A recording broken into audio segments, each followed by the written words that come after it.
Okay. Wait, let me. So we are live on the Pan African Daily TV this evening in Europe or on the continent, but this morning or this afternoon in the US. I hope all of you are doing fine. Our brother Asukile is joining us already. He's already in the studio, as you could see. And we are going to be sharing his perspective on Pan Africanism in America or in the African American communities. What is it that we should know about it?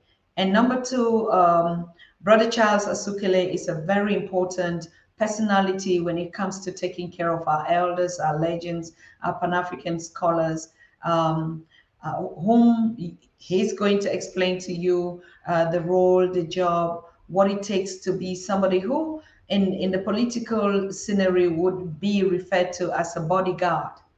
But in Pan-Africanism, we talk about a caretaker because it's our role and our duty to take care of our elders. Okay. So yes, before I bring Brother Charles in, let's just get to the jingle because a lot of You people are don't know. watching the Pan African Daily TV with Dr. Susan Tatah.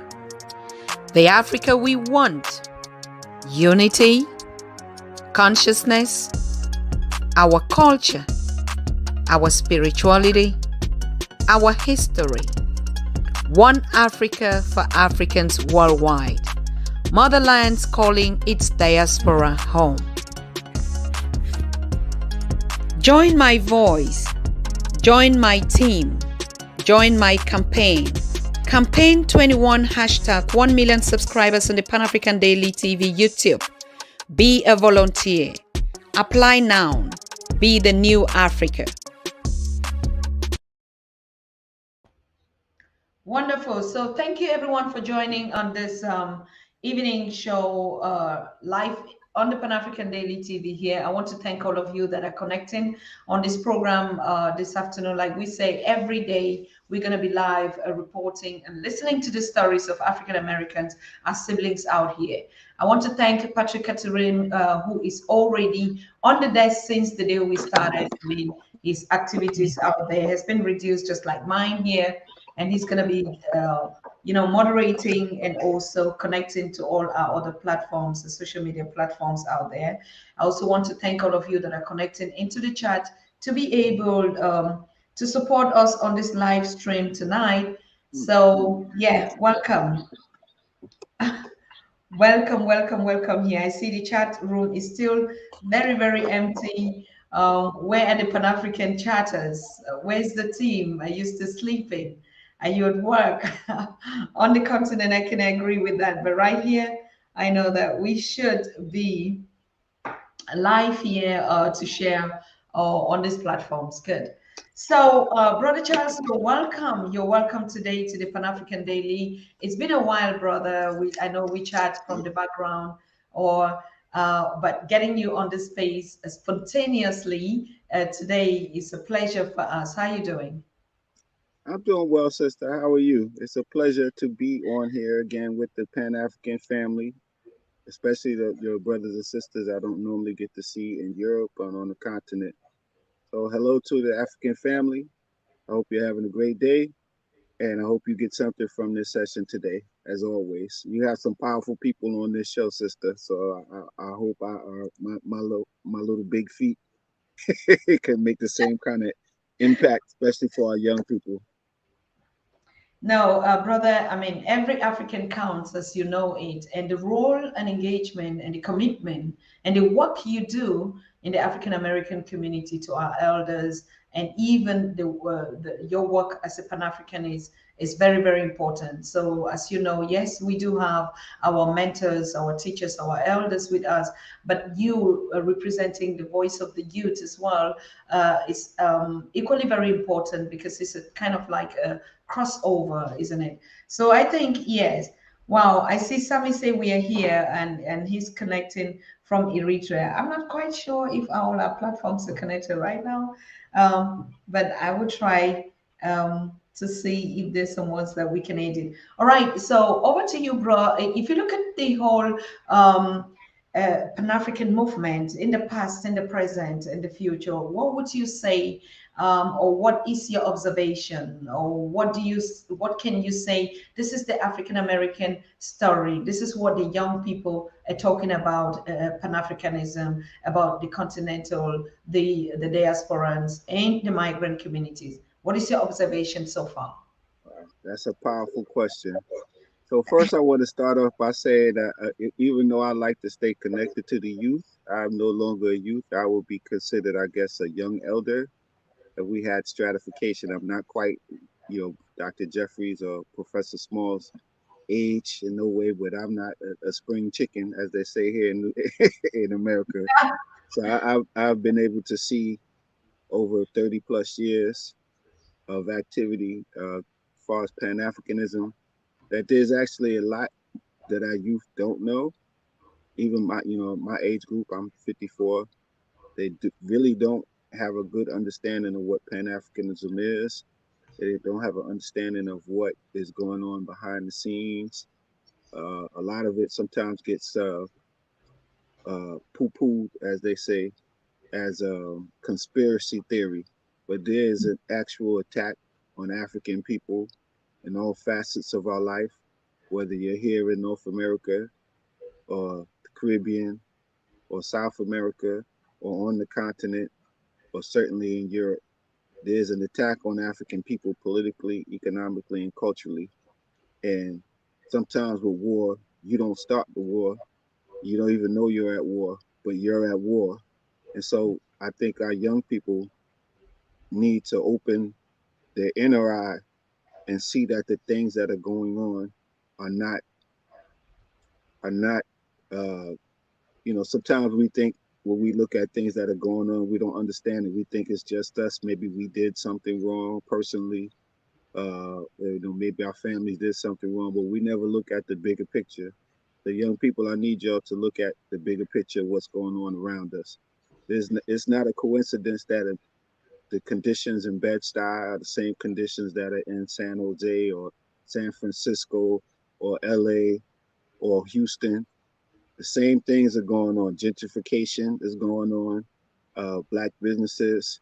With our young people, I'm happy to say that our Black businesses are growing, but there's a certain lack of consciousness. What our ancestors used to say, African personality or race men and women. We don't have necessarily that consciousness, and that's what we need to move forward. You don't have to like everybody because they're Black, but they're your brother and sister because they are Black. And we need to have that kind of understanding. We need to have the understanding that, our young people look to Puff Daddy and others because of the massive amounts of wealth they've acquired. Our brother Jay-Z is one of the first to crack that we know of the $1 billion mark. But what is the consciousness behind his actions? What is the consciousness in his lyrics? Yes, he has $1 billion and he could do a whole lot of things with, but what has happened already with what he's done and his musical output? How has that affected 2 or 3 generations of young people in terms of what they strive for, in terms of how they feel about each other's humanity, how they feel about their own humanity, how African men feel about African women? We have to examine that because that message, I've been told that people all over the world see the imagery that's distributed by white people, but that's creatively produced by us. And that image is going on all around the world, going across the world. And our young people in South Africa, our young people in Nigeria, our young people in Ghana are looking to African Americans as this model of success because of these images. And we have to examine what that model of success that we send out to the world looks like. So we've had a lot of great strides. The work of Dr. Jeffries, the work of Professor Small, the work of Dr. Rosalind Jeffries, Dr. Shelby Lewis, Dr. Asa Hilliard, Dr. Wade Nobles, Dr. Jacob Carruthers, Dr. Malana Karenga, the work of Minister Louis Farrakhan and his Minister Akbar Muhammad, who was their liaison in Africa. They've done a lot of great work in terms of institution building, in terms of keeping the Pan-African message alive in the world. But now it's time for those in my generation, 50s, those who are in their 40s and 30s and 20s, to pick up the mantle. And we need a new mind. We need a new mindset. We need to go back to the ideas of things like black is beautiful. That was a powerful concept that most people really don't understand. They think it was just about an Afro pick, or wearing an afro, wearing dashikis. No, it was African people reclaiming their origins. It was African people reclaiming an appreciation of their aesthetic, their natural beauty. How African people saw themselves. That's what came out of Black is Beautiful. And Black is Beautiful was part of a cultural movement, but it was part of a Black student movement. It was part of the Black studies movement, and it was the coming after the so-called civil rights movement. There was an expansion. We saw that there had to be something more than just rights as a citizen. As Malcolm told us, we worried about civil rights. We worried about being able to vote, but these people don't even look at us as human beings, and worse, we don't even look at ourselves many times as human beings. So we see our young brothers out in the streets now, killing each other indiscriminately, now shooting even elders. Here in New York, there was just a case of a woman was in Bedford-Stuyvesant waiting at the bus stop, and some young brothers drove by on a moped or a scooter or something, and was shooting wildly and shot her in the leg. Where they do that at, as they say here? Where they do that at? We never, whatever. If you were in the streets or whatever, and things happen, we always looked out for the elders. I could tell you, growing up in Bed-Stuy and Brownsville in East New York, we always looked up for our elders, and the elders looked out for us. They'd be in the window looking at, looking, even if it wasn't their children per se. I had a neighbor, Sandra Ibaye, which means basically bless her spirit. Sandra used to be in the window watching everybody's children. And if you was doing something wrong, she'd say, Chucky, I see you. I'm going to tell your mother. And that's a tradition that we come from. We look out for our people. And if you in the street stuff is confined to those who are in the streets participating in that with you. We don't attack elders. We don't attack young people. We don't pull young people out of school. We encourage them to stay in school. I remember the quote unquote thugs used to act. There was times they used to ask for your report card, and if you had good grades, they would give you some dollars and stuff, and they tell you to stay in school. That's the tradition of the streets that I knew growing up. But brothers is, as they say, off the code right now. They way off the code, way off the code. And that was something that Tupac, when he was alive, was trying to get the brothers that were engaged in the street activities to get back on a code of honor. And so we've done a lot of work. There's been a lot of institution building. Again, many things that people don't even know. I'm sitting here amongst the Jeffries archive with the book of the Negroes. And while I was waiting, I was reading this book about Alex Haley that talks about how Dr. Jeffries was involved in organizing the research project that went into what became the book Roots. Dr. Jeffries was also a consultant on the film Roots, the first film, not this recent remake. We're talking about great African thinkers whose legacies we have to uphold, like this Baba here, this ancestor, Sheikh Anta Diop, or Diop, as they say properly. We have a whole legacy of intellectualism, of struggle, of economics, of fighting in politics that we have to pick up the mantle to. And our young people need to learn more about it. They need to spend time with elders, which is originally what we were talking about. My work with the elders, talking about off camera, that is. The young people need to sit at the feet of these master teachers and work with them and learn the real story, because as I grow and as I've grown, I've seen that a lot of our real story is not in these books. It's almost like our tradition of handing things down from mouth to ear. A lot of stuff that's the truth is not going to be in these books. So we could read the books to get a basic grounding, but we need to interact with our elders to learn the real story.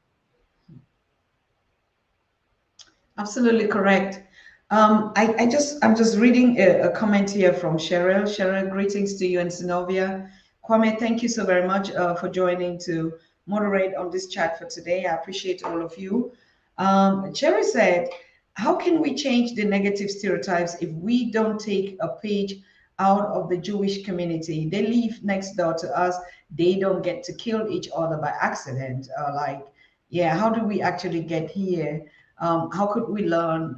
Is it because of, So, I mean, so the a lot of economic? times, let me respond to that. So a lot of times, my sister, uh, we look to other people to think that, oh, they're unified. Why can't we be unified like that? There's a lot of stuff going on in the Jewish community because that doesn't get out to the public. I'm here in New York. In New York, we have a various different. We have a Lubavitch, we have Sephardim, we have a lot of different divisions of Judaism, and they all don't get along. And even within one particular sect, like there's a sect out in the Satmars, I believe, is the community in Williamsburg. They've had cases of they've had cases where that one rabbi that does, I think it's called the bris, the circumcision ceremony. He Mhm. he uh he, as part of the ceremony, they do something where his lips touch the child, and he spread herpes to all the children and the young men that he had done the bris to. There was other circumstances where they oppressed the women. So there's stuff going on in the Jewish community. We may not just hear about it, because to talk about anything that's anything about Jewish people, any positive or constructive criticism becomes labeled as Mhm. anti-Semitism, which is like what Kanye is facing right now. Our brother Kanye, I'm looking at his thing, and I'm just, yeah, of course, Kanye suffers from mental illness, so the words that he's saying may come out erratic, are coming out erratically. But I think it reminds me a lot of when Dr. Jeffries constructively looked at history that the Jews themselves produced, and they labeled him as anti-Semitic. And he did nothing more than compile the knowledge that other Jewish historians wrote, and many Jewish historians actually sent him the books to read. And so, so there's stuff going on in the Jewish community. Even though we could admire the sense of unity that they have to one degree, but the Jewish community is not the African community. The Jewish community has an entirely different set of principles that they move on. So, in other words, if you're not a Jew in many cases, that if you're not a particular member of that particular sect of Judaism that they follow, you're considered a goyim. You're considered, you're not as a non-Jew. They don't even respect your humanity. So that's not the African way. The African way is to respect everyone's humanity, even if we have to take care of some things in the end. We still respect your humanity. So, it, in one sense, we can hold up and admire the Jewish community for their ability to, fight for themselves. Uh, but on the other hand, when your fight becomes where you can't accept any constructive criticism about your actions or be called to task, then there's a problem there that needs to be addressed. And so we as Africans, we have to move in Ma'at, and we have to hold each other accountable to the laws of Ma'at and Yes. Ubuntu. We are responsible for each other. All of us are responsible for each other. So while we look at the Jews and admire that sense of unity they have, we have deeper principles that we have to go back and search and go back and fetch. Sankofa. We there's no even reason for us to compare ourselves to the Jews. If we go back and look at our guiding principles, the way that we viewed the world, the way that we thought about each other, the way that we interacted with the universe, Judaism can't hold nothing to that. And that's where we need to go. That will help us with our unity. That will help us with how we interact with our elders, how we interact as men on the street, how we interact with our sisters. So I appreciate that question, sister, but we got to move beyond it. And I'm not saying, when I say sister, I don't mean you, Dr. Susan. I mean the sister that Of that's course, of question. course I do understand, Sister Sherry. Yes, I think this is also one aspect that from the way you narrate it, I think is really fair, because sometimes the more we keep always looking at others and thinking that they're more organized, the more we think that we're not doing anything. But I can really guarantee you, we're one of the most organized communities. But it's just that the media is absolutely really targeting the negative stories of the African. I mean, people kill people every day on the street, or not even organized. I don't know any of these communities that, to be honest, that we've been there, that you can say they are truly organized. If you look at our own principles and the way we organize our communities, with the least that we have, with the least technology, with the least financial possibilities that we are pretty much organized. But one thing that we are very sure of is this one-sided story, the biased media perspectives of Africans. So everything in the media, like we say, it's black. So we begin to think that others that are not shown is because they are quiet or because they're more organized. I don't think also that is true. And even if they are, that's not our business. We are here to mind our own business and see how we can really go forward to our own community. So we appreciate them being organized and whatever, but we are focused on our own challenges and solutions that actually get to us. Coming back to what you were just saying, like taking care of our elders is one of our responsibilities. And Brother Charles, who is here, a lot of us that are watching him don't know him. Most of us do know him, but Brother Charles plays a very unique role voluntarily. He takes care of the elders. If he's not at Baba Jeffries, particularly, and you know, or with Professor James Moore, he's the one coordinating. They have to get to their doctors. They have to be picked up. If he's traveling, like the conference in Detroit, he has to make sure that everything is okay. He's right there in the house of the Jeffreysons, where he is streaming, because he has a responsibility today to make sure that things are in order with their appointments that they have. So it is a kind of a virtue, a kind of a value that we can devalue these values if we don't really like. This is organization. And I don't know really communities that are organized like this that take care of their elders. Most of other communities just go dump their elders in elder people's homes and stuff like that. But to say that an Afro-conscious community that is growing up doing it the way we do it on the continent, like we don't have those home health, we don't have any hospitals that are taking care of our elders. We do it by ourselves. They stay with us, or the community always take care of one another. So I think this is a very beautiful step when we talk about our unity, our development, our consciousness. Brother Mitchell, I refer to you like a brother in need. And in your age, a lot of people will be chasing around, getting their jobs, paying their bills and stuff like that, and who really actually is focused on looking back at the community. But can you just describe to us what you do? What is your commitment? How is your engagement? How you got to this? Before we get to knowing these personalities through you, because you're the most important person that is always with them. And you can narrate even the things that they do from your own perspective. So what is your daily work like in taking care of the community and giving back to our elders? Oh wow, that's a big question. Well, first of all, I want to remind us of something that Brother Small um, often says to me, or he says it in public too, but I've heard him say it personally. Love is an action verb. Mm-hmm. So when we tell people we love them, if you don't have the actions behind it to prove that your love, it's just words. Now, words are powerful, but words, if they're not acted on, are powerless. So we have to, if we say that we are African people, if we say that we love our people, then we have to show it in all of our actions, the way that we interact with our sisters if we're brothers. Correct. And I'm gonna talk to the brothers right here for a minute. So a lot of times brothers will see a young lady, you know, find her attractive and so forth, and but see that she has some issues. And but a lot of brothers have this mentality, and I hate it, of the pimp, you know, finding the insecurities of a woman and being able to use those to break her down and use her. Me as an African, I'll say that just because you could see something, just because you could do something, does not mean you should do it. So I would say to the young brothers, if you really want to show our sisters that you love them, don't take advantage of their weaknesses. Correct. Don't take advantage of their wanting to be with somebody. Uh, and sisters, I would say the same thing to you. Don't take advantage of the brothers. If you want to be loved, if you want to show him that you love him, work with the brother. Show him that you love him by your actions.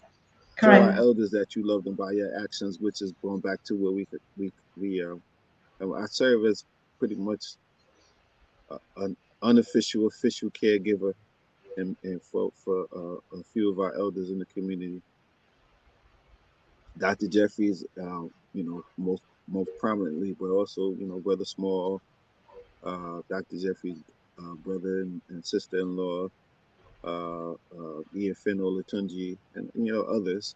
And I just try to help them as best as I can if they need to get around to, run some errands, go to the bank, uh, if they need help with paperwork, uh, if they need shopping done. I try to help them as much as I can. With Dr. Jeffries, as I said, is more dominant. There's other things involved. I serve as like his assistant and an administrative assistant at times. I help him with the technology. Uh, I help him with his personal affairs as much as I can without being intrusive. uh, it's not always easy. Uh, and certainly when you work with older people, you have to be ready for some pushback because these are the folks that raised you, and now you're trying to take care of them. And so there's, when you get to a certain age, sometimes there's pushback. Not that they don't appreciate it, but they feel a certain way that now they have to rely, on you for things that they used to do all the time and that they used to do for you. So it's not always an easy task, but I love Dr. J like he is my father. And I love that Brother Small and Mama J, or Dr. Rosalind Jeffries, and others. And I appreciate more so what they've done. And that's one of the main reasons why I've extended myself to them particularly. My mother is an ancestor. My grandmothers are ancestors. My grandfathers are ancestors. My fathers, my uncles, they're all ancestors now. But the one thing that my great grandfather used to always push, and my cousins that were closer to him down south used to always say to him, talked about family.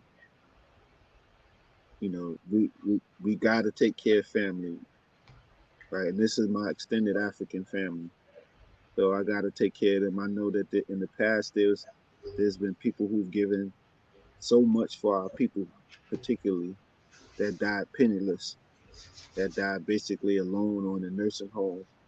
And I said to myself, I wasn't going to let that happen to those that I know personally, especially for what they've done. They've done so much for our people. Your family, y'all have no idea how much they've done, giving their own mortgage payment to people to help them to stay in school or to pay their rent, giving up their bedrooms for not a weekend, for years, so that a African brother or sister can come from the continent or come from Brazil and have a roof over their head while they're here in America. These are the type of things they've shown on a personal level as loving on other African people and helping them to do their work in the African mental liberation movement. And so, as I watch our elders aging and needing somebody now, I said, I'm not going to let them be drifting, blowing in the wind, uh, without some assistance, at least as much as I could provide. And so that's what I've been doing lately, as well as my work with the PAFM and the Malcolm X Commemoration Committee and the other things that I do personally. Also assist them with their work in whatever way I can and their personal needs. Wonderful. Family is everything. There's no community, there's no race, I don't know, there's no origin without a family. And this aspect of us keeping these family values, it doesn't matter how, um, I don't know, whether other values are actually not useful. Sometimes I used to say if the world was truthful and honest, and they quantify exactly the values that they measure us, they measure up in terms of success, there's no continent or no race in the world that will beat Africa. None. Mm. Most of Mm. the time we focus on the resources. Most of the time we talk about our natural resources, of course. But if we look at the ethics of development, of human development, on how to interact in the community, on how to live as civilized citizens and people on this space planet, I don't think any other people really associate and keep the family values connected like the Africans do. And I think that's just being really biased. Like I said, if Africa was not really biased to show those kind of things, issues like this, I don't know communities that really actually do take care of their own. Was exposed to when I started coming around the Black Studies department. Uh, Dr. Clark used to talk about Dr. John Henry Clark Ibaye used to talk about this a book. It's the preface or the introduction to Palmer and Colton's History of the Modern World. Mm-hmm. And in that introductory piece, it talked about how Africa was in the midst of high development in culture when Europe was no more known for anything anthropologically, scientifically than kitchen middens, middens. And I had to go look up that word, of course, because I had no idea what kitchen. I thought he was saying mittens at first, and then I looked at the book carefully, and I saw it was middens, and that's an anthropological term that means huge heaps of garbage. Mm-hmm. So, and why to go back to sustainability now is when we look at African science and high culture in the architecture and construction, Africans typically use materials that are absorbed back into the earth. So people look at our houses, our compounds, etc., that were built in the old days, and they say they were made from mud, bricks, and simple stuff. There's a reason why, aesthetically and uh, philosophically, why they built that way. I'm sure we built things for eternity in places like Egypt and places like Lalibela in places like the Great Zimbabwe. We had the potential to build things, and we did. Not just the potential, we actually did build things that would last for eternity when we dealt with our spiritual center. And then we built the things for our normal life, but we built those things out of things which could be reabsorbed back into the earth. So while other people may look at it as primitive, at the same time, sustainability is now looking at African and other indigenous cultures for answers to energy problems, answers to lighting, answers to heating and cooling systems.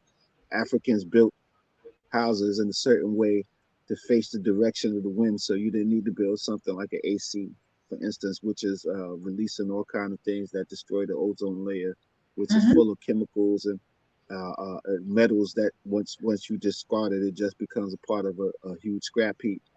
A lot of the sustainability efforts that people are looking at, even a lot of the new medicine, which we know is based on African indigenous culture, looking at nature, doing what they call biomimicry, for instance, looking at nature, looking at the animals to see what kind of useful things that are present in nature to build for ourselves, to build something beneficial for the future that's in harmony with nature.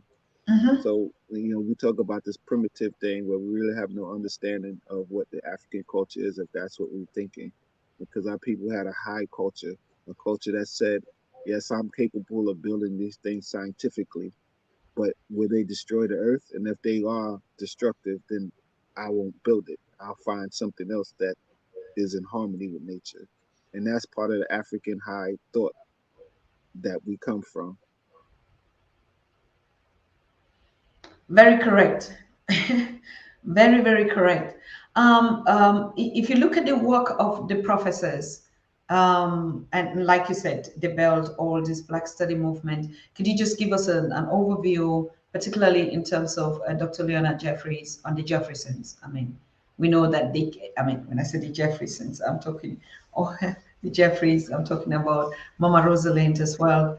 And because that's a very unique, iconic a woman, a sister, a daughter in the African American community that is really not known to us on the continent or in the diaspora. People don't know that Dr. Rosalind is one of the greatest art curators sitting on a massive board. And you just talked about brothers that are successful in the entertainment business that, people, our youths are role modeling them or modeling after them, but you cannot actually say This is what they've brought to elevate their communities physically. What we really could see with those billions that they're harvesting and stuff like that. And of course, it's a black face in the media. It's a black entertainer. It's a black sister and stuff like that. So, but what is the reason why this kind of icons get that focus, but the real people that do the job, like the scholars don't get that kind of attention. We don't barely even know them. I know a couple of times that Professor James was saying, even it's most of the people that get to know me now is because of the Pan African Daily TV, being out there. So where is this coming from? Well, as far as the entertainers, that the entertainment industry has a plethora of marketing people, psychology people engaged in it, propaganda people engaged in it, money, production, distribution. And so the entertainment industry promotes that which it wants to promote for the benefit of Europeans. And so certainly promoting somebody like a Dr. Jeffries or a Professor James Small or Dr. Rosalind Jeffries is not to the benefit of Europeans, because Europeans want to be able to access Africa and African people across the world and use them as they see fit. Yes. And so promoting somebody like a Dr. J or Brother Small is not going to allow them to continue to use African people and African lands and African resources as they see fit. Mm-hmm. So they'll put money behind something that encourages, excuse my French, but niggerish behavior, self-destructive behavior. They'll put money into that because that benefits them. As long as Africans are kept weak around the world, as long as Africans are taught to hate themselves around the world, then they could take advantage of the situation and exploit us. But Correct. any situation which would promote Africans being proud of themselves, Mm-hmm. Africans seeking some real power in their communities, is Mm-hmm. not beneficial to their continued survival. So, that's why they promote who they promote and don't promote who they don't promote. And Mm-hmm. until we understand that, until we could take control of the politics, economics, and culture in our community, and what's distributed in our community, and what we put our money to, and what we teach our children to admire in terms of values, until we take full control of that, white folks are going to continue to exploit us to their benefit. And Dr. J has this thing, the African mind, MINE, and the African mind, MIND. If Yes. you control the African mind, then you could control the African mind, MINE, the African body, uh, the African spirit. You can make them. Carter G. Woodson in his book, The Miseducation in the Negro, talks about once you control a mind, you don't have to worry about whether they will go here and there, you thither and yonder. If you teach them to go to the back door, and there's no back door because you have so much control of their mind, they'll make a back door just for their benefit. Yes. That's the kind of mindset they want in our young people and us, and that's the kind of mindset we have to break the back of. Dr. J and Mama J come from families that taught them their greatness, that taught them that they had a bigger role to play. Back in the Mm-hmm. days, they might have called that concept the race man and the race woman. Dr. J talks about his pablum of Booker T, W.E.B., and Marcus Garvey. That's what his mother nurtured in him, and that's what his community in Newark nurtured in him. That greatness, that you were here to do something beyond just for yourself, beyond just for your family's benefit. You were here to bring out your greatness and bring greatness to our community. And Mm-hmm. Mama J too. Mama J, most people don't know, Mama J is a classically trained pianist. She's an artist in her own right. Even though she doesn't really do it so much, she plays the piano and she plays or played the organ. Um, she's an artist. She used to sing classical songs to go see Paul Robeson and operas and theater. Uh, she lived right across the street from the original Mox #7 here in Harlem, so she interacted with Malcolm X as a 14, 15-year-old, listening to him, hear him speak. So she came from a family uh, that was immersed her in that she must be great, that she comes from greatness. They had high expectations for her. So when you see if Brother Smalls comes from the South, even though we may say, country, he came from, as he says, an African compound where everybody is taking care of everybody, taking care of the elders, taking care of the young mothers, taking care of the young fathers, taking care of the children. Everybody is looking out for each other. That's the tradition that we need to bring up if we want to create greatness, because greatness is not just one person Mm. becoming the first to do this or that, not just one person being a billionaire. Greatness is our whole community working together and supporting each other and building up each other, preparing our youth for the future where they take over and prepare for the youth to come after them. That's the kind of greatness that we want to inculcate in our people. And we have to understand that this is an African thing from the continent, but this is also very deep. Most folks don't know the richness of the African American tradition coming out of the period of the Ma'afa, of the enslavement and devastation of African people under the triangular trade. African people, the first things that they did, many of them, if they had family members that were sold off to a plantation, many of them went on the road looking for family members. Many of them, when there was an elder that didn't have any family to take care of them, that elder joined our families. And so we look at our genealogy and we see uncle this and that, auntie this and that. That's not really our biological auntie, but they had an African understanding that we are responsible for each other. And so you are part of my family now, even if you have no children. That's Mm. where we come from. We come from a tradition of Africans creating the benevolent associations to take care of the community coming out of slavery, to build schools, the community pulling together money to send somebody to college to come back and become a teacher for the community, to open a school for the teacher and educate everyone on what they learn. That's what tradition we come from. We come from a tradition of Africans building orphanages for children. Here in New York, there was an orphanage right on Fifth Avenue. I think it's 43rd or 44th Street, that was burned down during the Civil War because the Irish were mad that rich whites could they could pay a certain fee. I forget what the exact number is, and a poor white person would be forced to take a rich person's place in the Union Army. And so they had what they called the draft riots here in New York. But part of the draft riots, they burnt down the orphanage that was right there on Fifth Avenue in the heart of Manhattan. That was a black orphanage run by black people for black children. We have a tradition of building in our communities. We have a tradition coming through the Elks and the Masonic orders and the so-called Society of Secrets that goes back to Africa. Although the Masons and all that is nothing but the African male rights societies, the African female rights societies, the rights that the ancient committee, the Egyptians went through. They had a so-called mystery school that trained our people and higher spiritual virtues so that they could have, so the priests were not just priests, the priests were the administrators of the different nomes, the different areas in Egypt, and they were trained in the higher precepts, because you have to understand that your spiritual understanding has to be governed by your let me say, I said it back, your material understanding has to be governed by your spiritual understanding.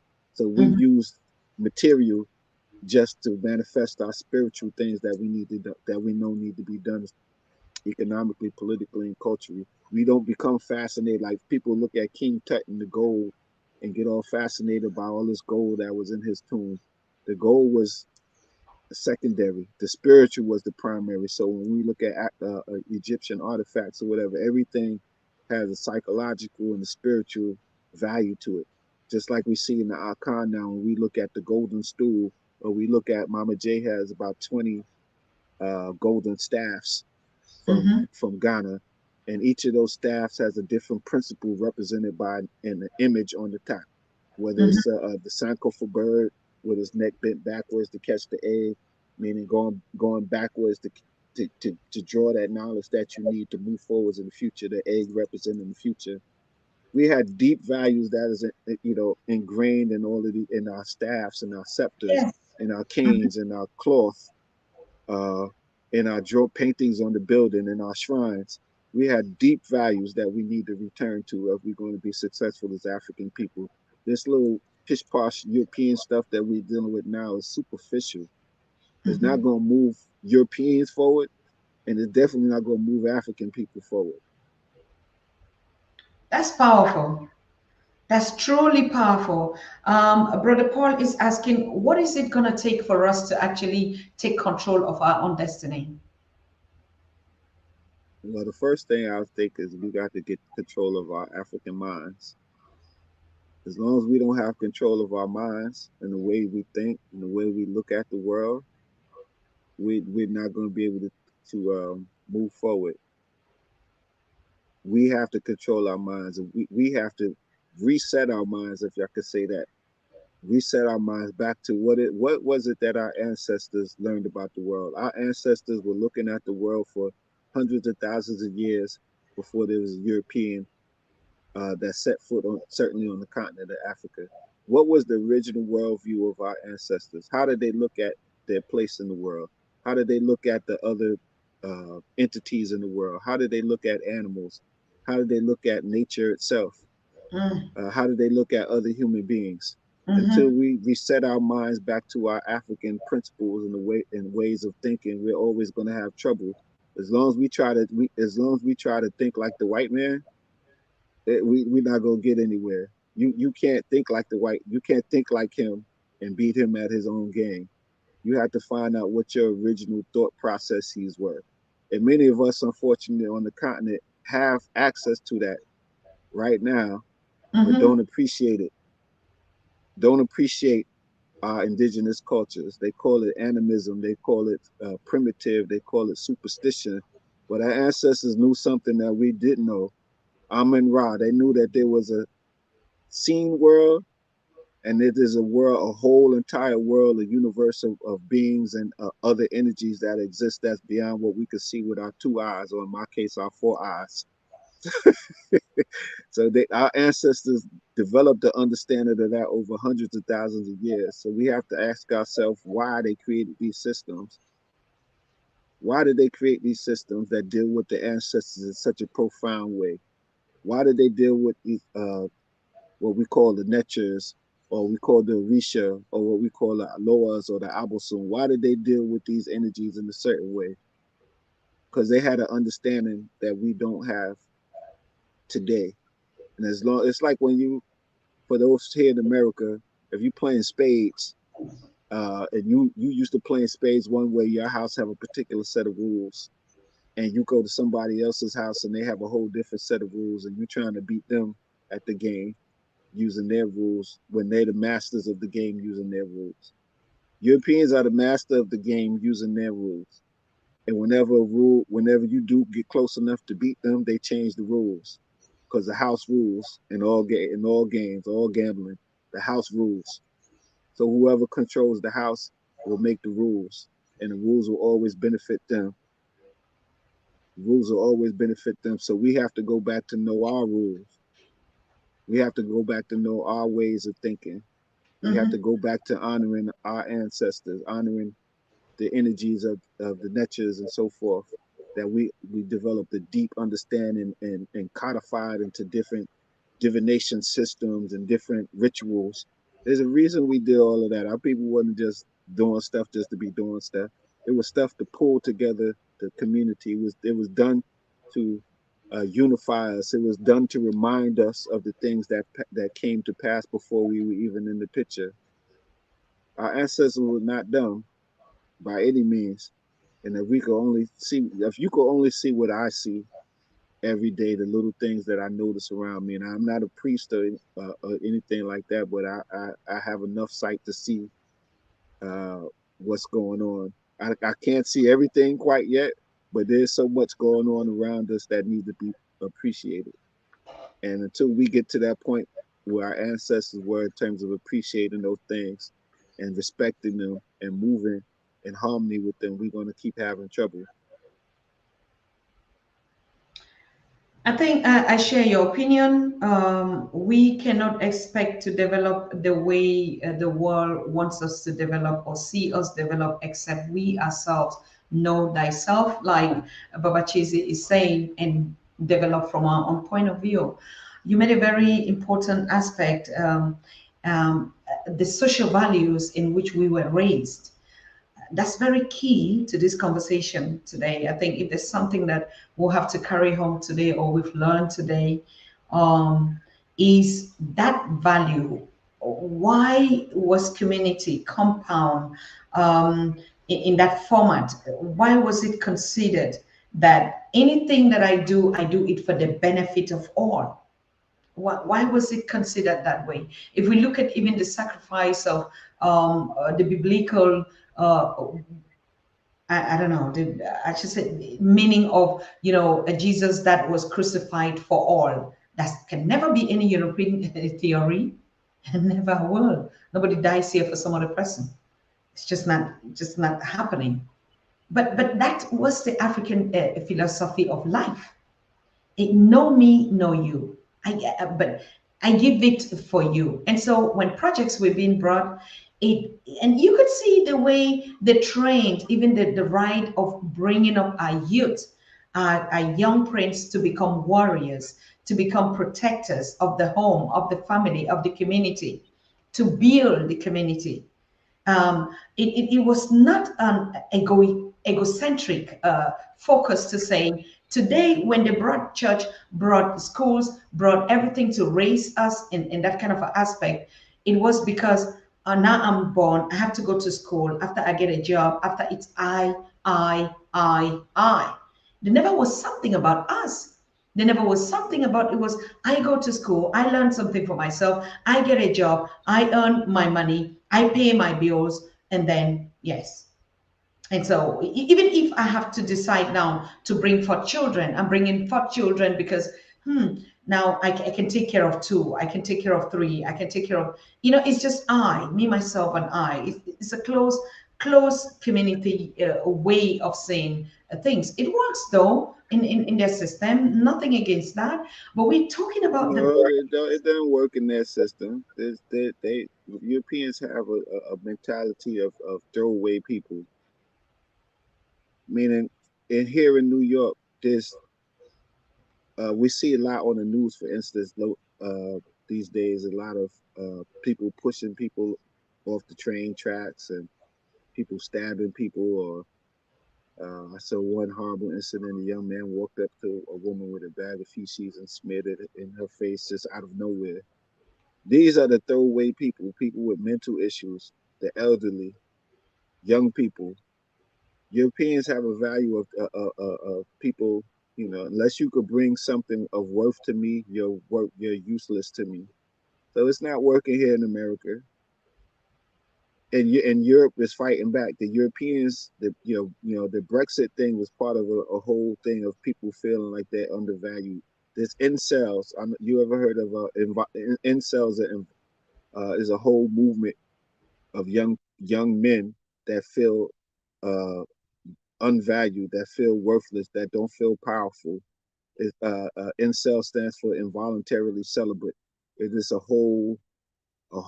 It's not necessarily a movement per se, but there's a whole lot of people that fall into these categories, and you see them on the social media with men, unfortunately, even black men critiquing black women, men talking about feminism, men talking about abortion, men talking about dating. And well, in our community, people, the controversy is black men dating outside of their race, and why do they date Becky or something like, something, similar topics like that. Why some black men don't want to date black women now because they're too bossy or this and that. Um, but it's a whole. Why these men feel like this is because when uh, we were in the industrial age coming out of World War II, where there were plenty of jobs and people could, the GI Bill, the soldiers coming out of World War II could go to college, get a degree, find a good job. But now all the jobs are going to places where Europeans and others who are looking for manufacturing can exploit the people and pay them the cheaper ways and treat them horribly. So most of the jobs left America. So now here in America, and now many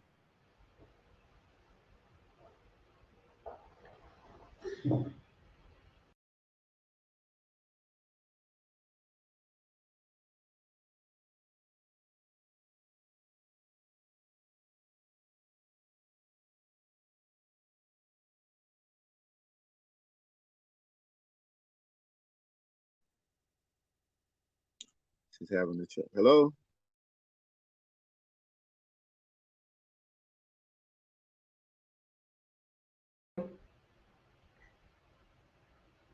We can hear you. Yeah, you're buffering even in the studio here. I can see it, and that's what I was struggling already to eliminate, but I think we got caught up in it. All right. I bring up this comment. I think the stream would have to kick you out and you reconnect again for it to function. Sister Synovia is saying, I quote what Dr. Ray Higgins has stated: religion is the art of occupying limited minds with that which is impossible for them to comprehend. Okay, right. I think it still goes back to the mindset that we're talking about, how we were raised. And I saw Brother Paul said, we are in the space to serve. We are here to serve. But I think everybody cannot do the same thing at the same time, and that's why, for the reason, some people, it's all right. You're fine now. Yep, it's still freezing, but I think you'll be okay. Yeah, so we are in the space, those that are made to serve, those that are made to work, those that are made, everybody is here on a purpose, on a journey, and brought, actually, like I said, some of the times, the contracts that we did, with the universe, with the creator, to come to the universe, is exactly what we're exhibiting. Okay, we used to think that somebody will have to come give you something, and that's the point when we are raised.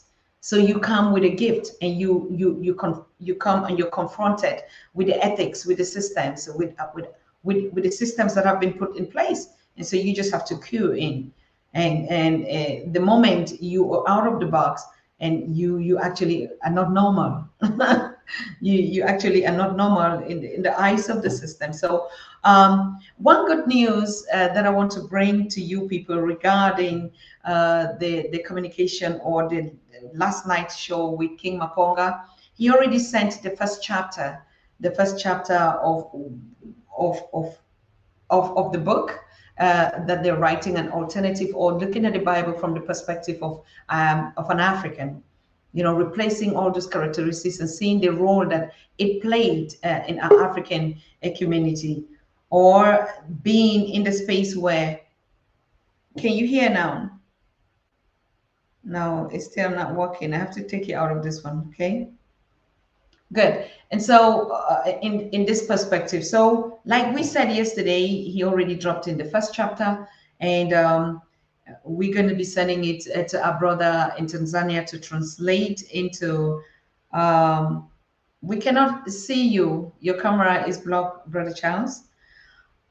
To translate the first chapters that he sent into Swahili. And I think, like we said, we don't have time to waste. We're really going to get into the study program of that alternative book that would be relevant. And why is this mission very, very important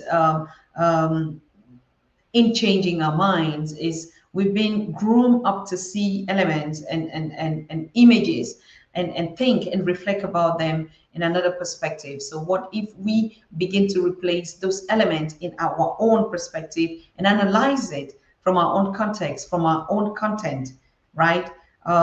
Imagine that these spaces, even though they argued that some Christians still don't know that Egypt is in Africa, Jerusalem, even though Israel in Middle East. I mean, if you talk to really some Christians, what I discussed with King Maponga last night after the show, it was very amazing to understand that, some Christians in the church, when they live in the church, I mean, in a secular place of worship or where they are, and they begin to talk about the letters from the Romans, and people still just don't believe that Rome is in Italy and is the capital of Italy, where we're speaking on right now. You see, so those elements that were brought, if I question our mothers who actually and not versed with the geographical space, and you ask them where Jerusalem is, they will tell you it's a heaven. And now you begin to ask, what is a heaven? And so trying to put this from a Pan-African or from an Afrocentric perspective, I think it's really going to help people understand the communism, the love for sharing, the reason why we should honor the God, the Most High, the reason why it's not a building, it's a people, the reason why it's a gathering place. It's not just a place where we go. We see these museums today have been transformed. And yes, King Maponga is so ready. We are so ready to start those community or morning devotions, or how he's going to call them, the word in the African perspective and point of view. Brother Paul is getting some challenges out here.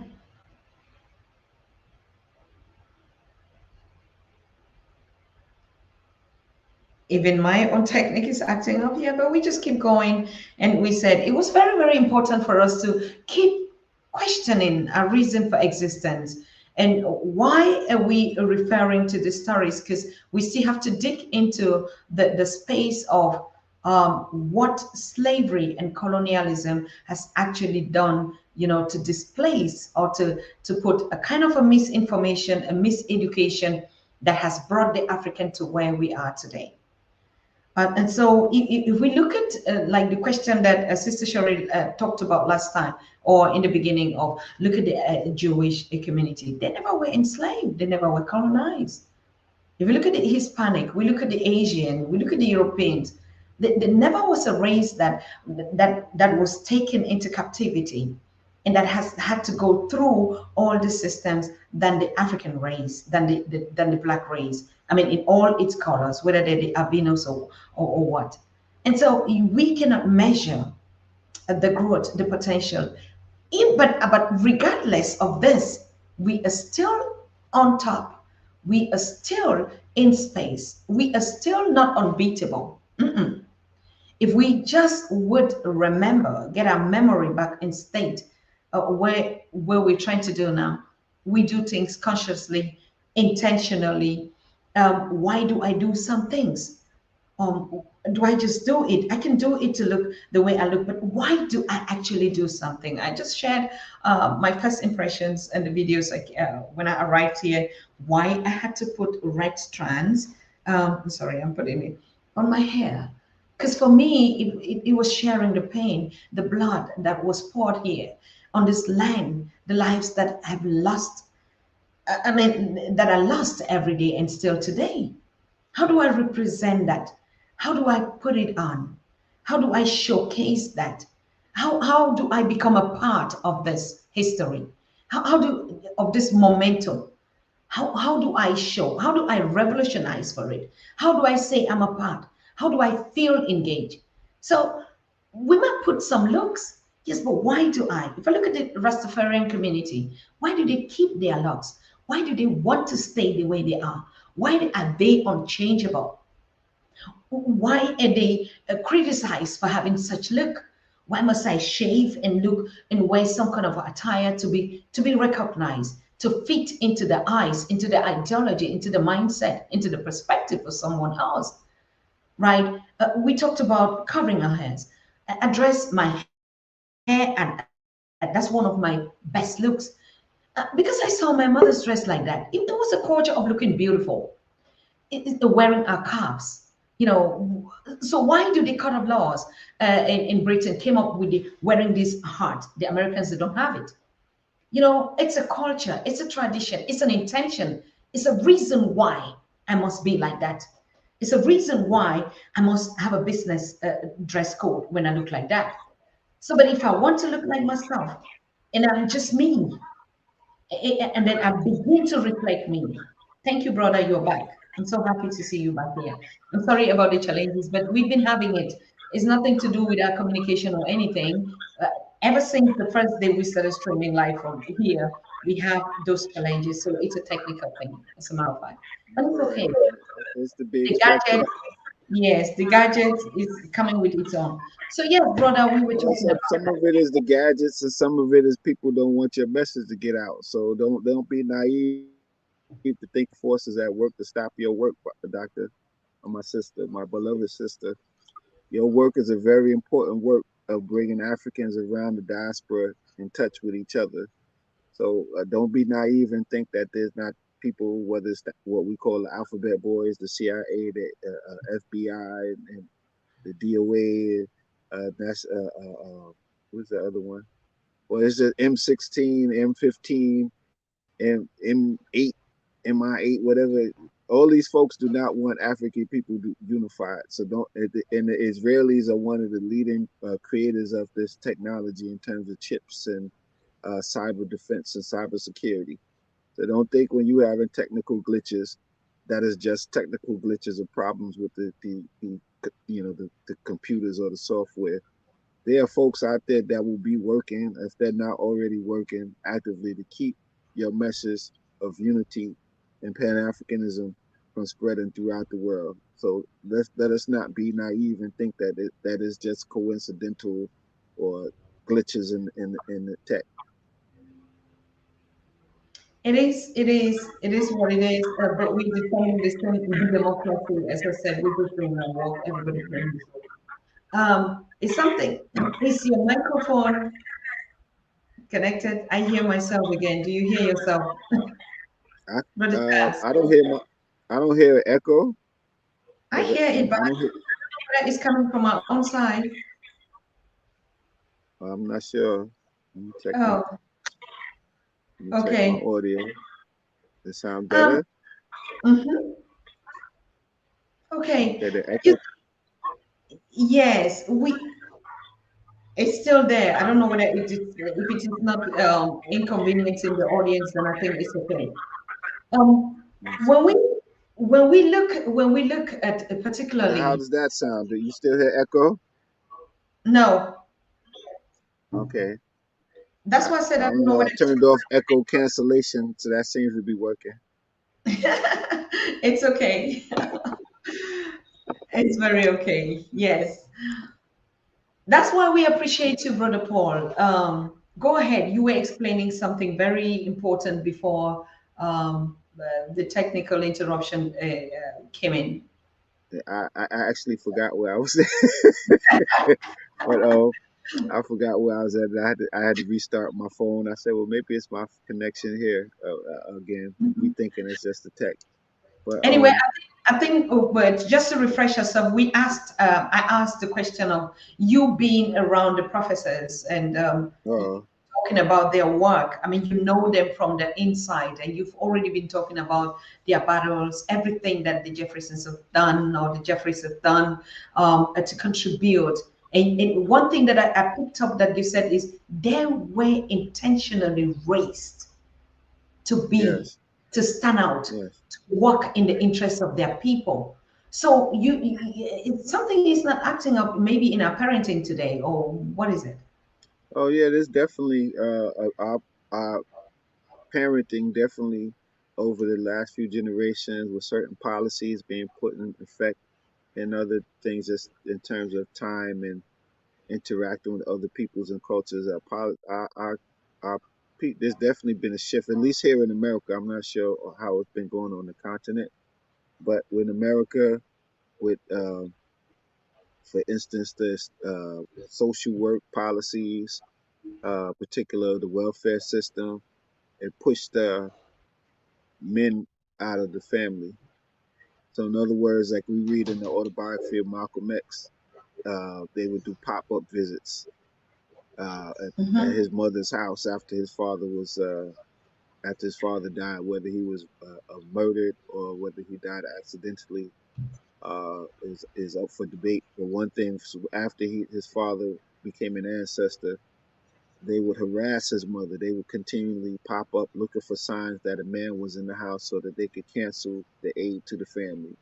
They would look for Mm-hmm. signs that she had some other form, some other means of getting money, looking for like new irons or. And we see this in the movie Claudine also, for those of you that are movie buffs. Uh, there's a scene in Claudine where the social worker pops up and James Earl Jones goes and hides in the bathroom or the closet or something, and they have to hide the new lamp and the new fan and the new this and the new that. There's nothing. It's not like it wasn't diamonds or something that they had. It was just some simple stuff. Fan to cool out the heat in the house during the Harlem summer. But they had to hide any signs that they had any other source of income coming in, and they pushed black men out. They did not want black men to be in the scenario, particularly in our community. And I would wager it was the same for poor whites. Cause unfortunately, with white people, it's funny. A lot of white people are on this Trump thing. I was talking about incels when we got cut off. A lot of white people and even too many of our people are on this Trump thing. But Trump is just like the greatest. Um, Trump is like is in the tradition of whiteness, meaning when you see the KKK or you see the Citizens Council or you see all these other organizations, it was the masses of the membership was poor white people, right? But then you look at the leadership of the Knights Council, the Citizens Council, or the White Knights, or they had another one that was the Brown something or other. But the leadership was always the wealthy people in the community, right? And the wealthy people are exploiting the white folks, the poor white folks, just like they're exploiting black folks. But they're using the angst, they're using the need, the desire to find a scapegoat for their conditions.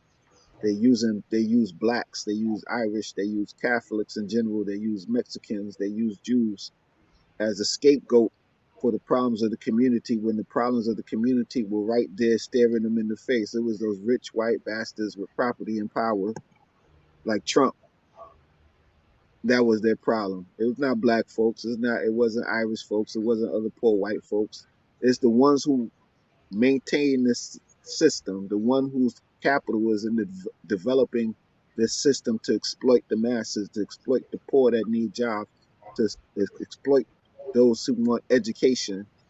Right now here in America, the Republicans are pushing back on Biden's plan for student debt. So they'd had no problem when there was $1 million corporations exploiting the PPP plan to get money that was supposed to be for individuals and businesses with like 10 or less people, uh, to help them keep going during COVID. Now that it's something that can reach many of the masses who are carrying student debt for 10, 20, 30 years into their lives, and can't afford to live. As I was saying before we got cut off, there's actually statistics, and we can look at them, that younger people are now waiting longer to get married. They're not getting married in their 20s and like they used to. They're waiting until their 30s or 40s when they're more established because they can't afford to get married. They have student debt that's weighing them down.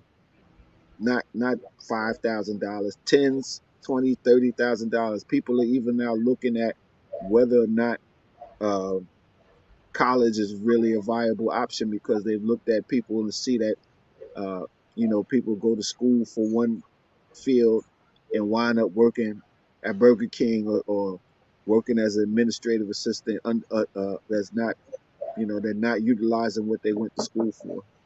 Mm-hmm. He's in the bedroom.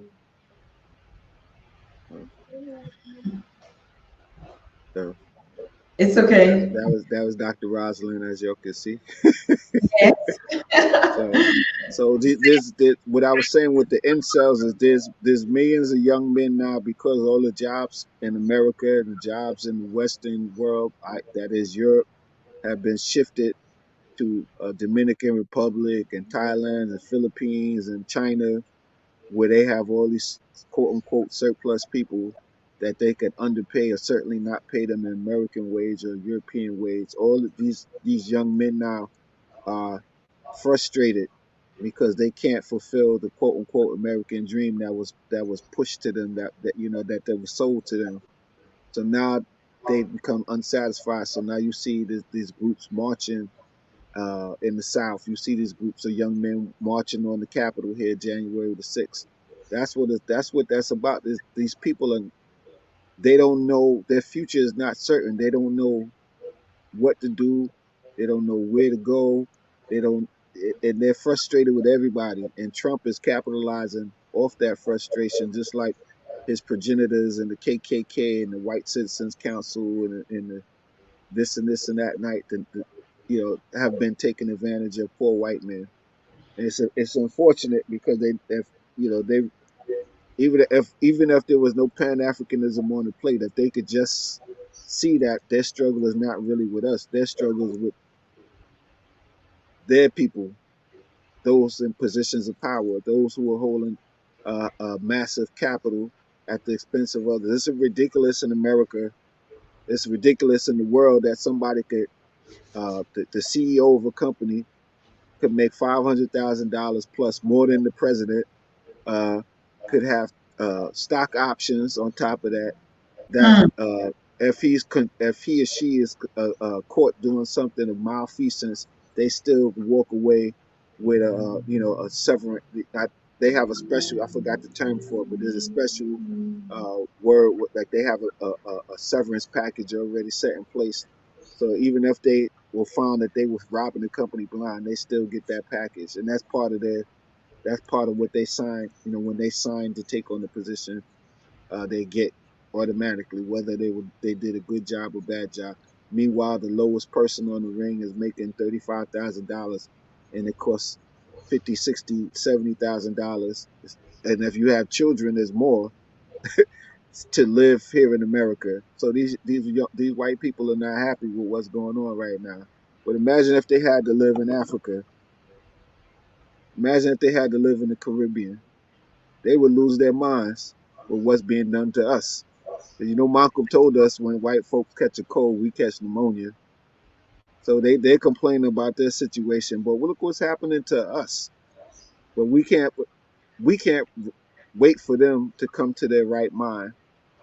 As the elder used to say, Brother Albert Trotman from Brooklyn College, he used to have a poem where he quotes Langston Hughes, and he said he has a prayer that he said every morning. Thank you, Lord, for waking me in my right mind with all my five senses to create and do good. But we can't wait for white folks to wake up in their right mind with all their senses to create and do good. We have to wake up for ourselves, because it's not just for ourselves, it's for our children, for our children's children to have a future. So we have to get back to our African minds.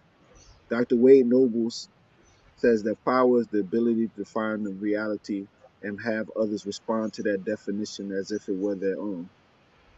We need to create a definition of power for ourselves, what power means for African people, for ourselves. And that's and part of that, or a big part of that, is reclaiming our African mind, reclaiming our African traditions, our African thoughts, our African values. As Dr. Jeffrey says, our values, interests, and principles. We have to recenter ourselves in spirituality and work with our ancestors and work with the forces of the universe, and most of all, work with our Creator, because the Creator has a master plan. There's a jazz song, the Creator has a master plan, and they just keep repeating that the Creator has a master plan, and as soon as we realize what that master plan is, we'll be able to, that there is a master plan and that there is a Creator. Many of our Pan-Africanists in the past have moved into communism, socialism, and Marxism. Well, that's not an African. I'm sorry to tell you, but that's not an African. We could say African socialism and all of that, but one of the major precepts of that is that there is no creator. One of the major precepts of Marxist thought is that there is no creator. There's forces that work, human forces, but that's not an African understanding. So we can't use that to move forward. I don't care how Pan-Africanist we say we are. We could talk about the petit bourgeois, and so forth in the proletariat. We cannot move forward with that that formation. We are the first and foremost in our formation has to be our creator. That there is a creator, that the creator put a certain order into the universe, and we could see that order, and that the earth stays in a particular form of circumference of its orbit. That orbit regulates 365 days of the year to make a year, or 365 and a quarter days of the year. That the earth rotates on the axis even as it's moving on this orbit, and that rotation comes around, we come back around to face the sun in 24 hours.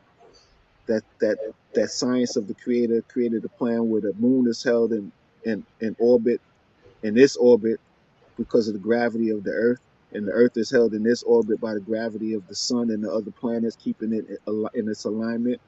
Our ancestors understood that Sirius A and Sirius B uh, have a particular rotation that the creator made that takes about 25,000 years. And as a scientist, we know when you do science, it's trial and error, it's experimentation, it's coming up with a theory and then testing the theory.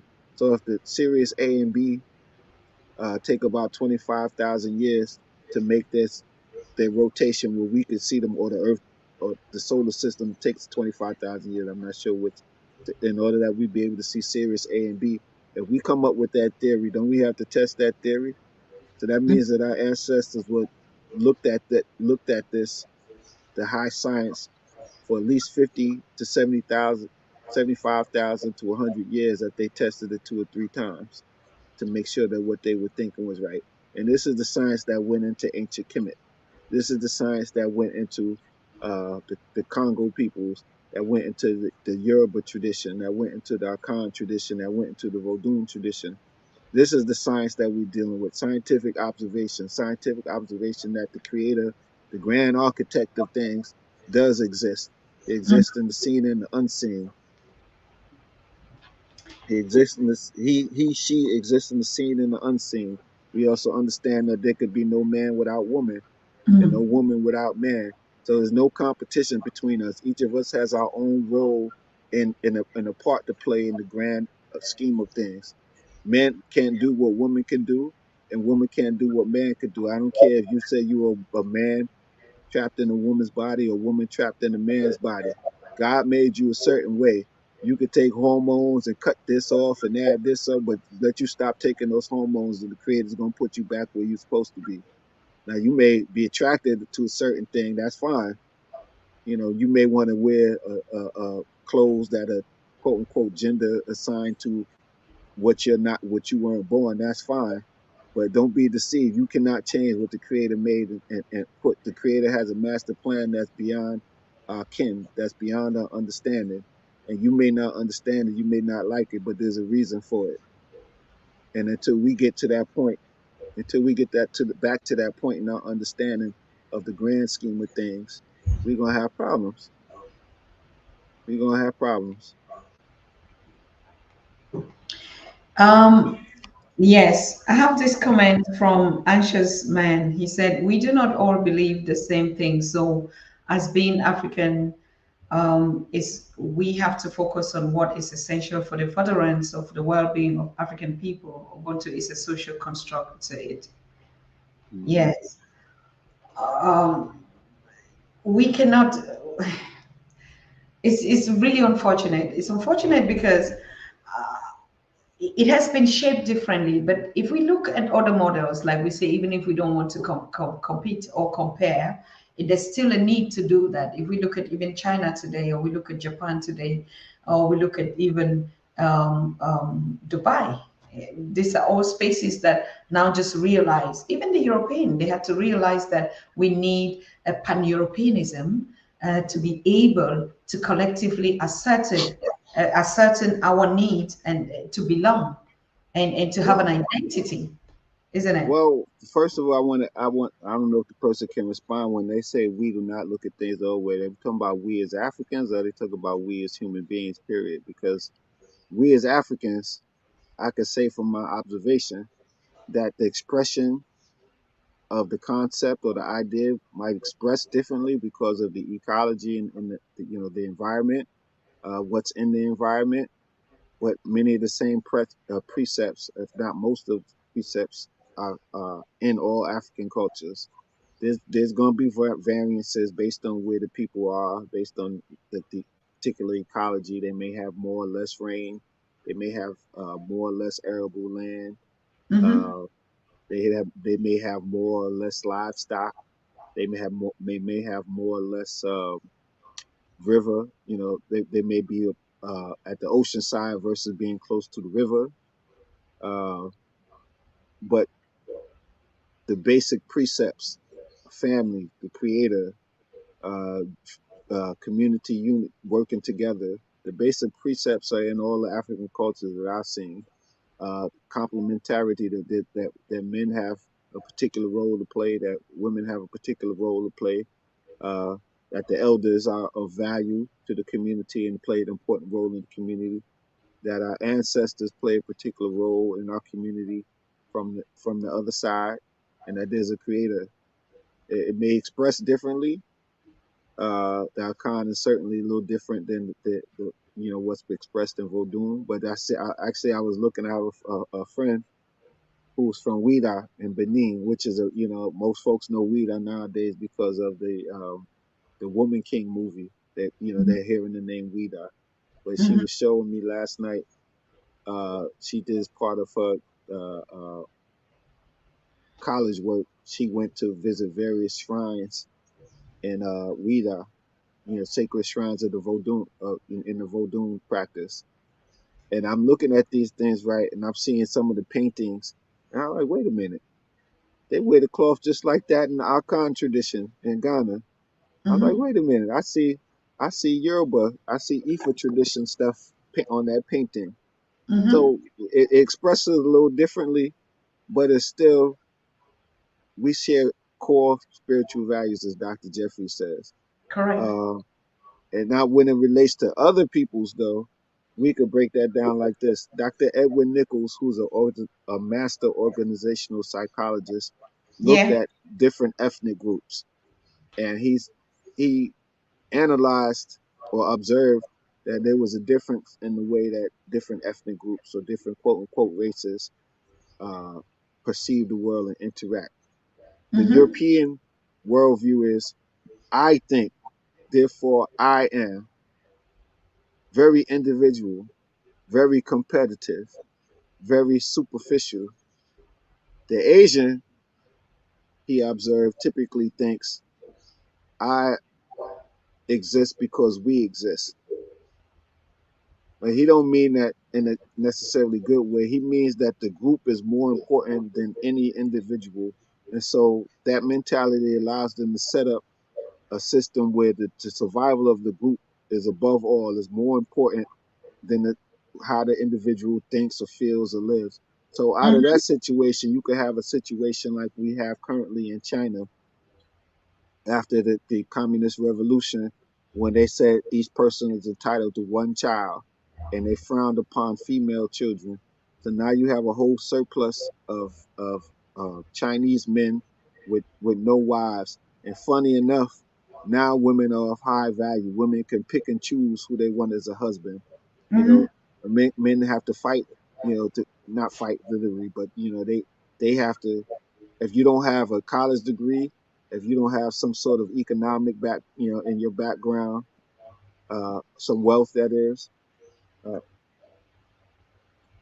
um, your chances of getting married decrease.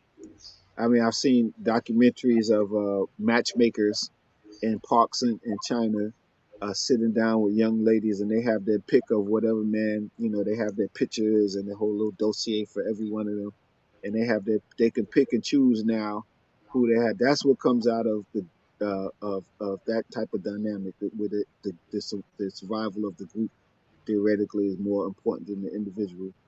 But in the African tradition, you have the tradition of Ubuntu. I exist because we exist. But we exist also because I exist. You see the difference? There's a value of the individual and the value of the group. We need both. We need harmony. We need to move in harmony in order for us to succeed. We have to develop the individual and nurture his talents, nurture her talents, see what her gifts are, and the but we also have to look out for everybody in the group. Everybody in the group has to eat. So Mm-hmm. even if we don't have a big platter in front of us, if every one of us has a bit of fufu and a bit of kinke or some Yes. jollof rice, as long as everybody in the family is eating, nobody's going to starve to death. Their belly may not be full, but they're not going to starve to death. That's our people's thinking. And I That's still our wonder. people's thinking, and that's the difference. Europeans will never unite with each other because they can't change their unless they Africanize, which would be something to see. Unless they Africanize themselves in some major way, they will not survive in the current formations and models that they're using. So we don't even really have to worry about necessarily fighting them physically. They're going to kill themselves off by their very behavior. Their behavior is very infantile, to be frank with you. You know, when you look at little children, they always they're me. They worry about their belly. We have to teach them values.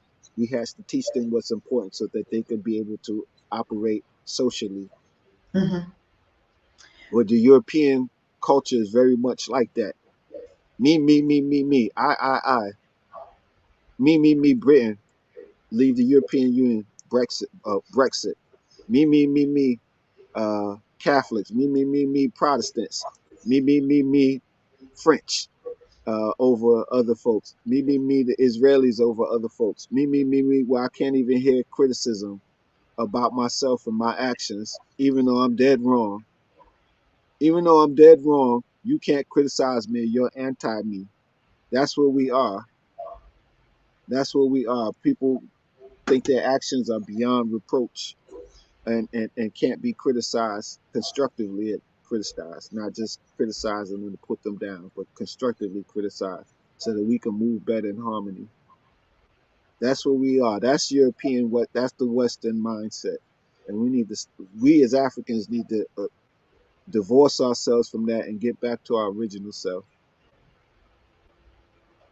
Wonderful, excellent. It could not have been put differently. And I see one. There's a comment here from Free Game TV. Is still talking about how come we cannot. How can we come together on an economic level? I'm not throwing that to you, but I want to make this remark. We're already doing it, free game TV.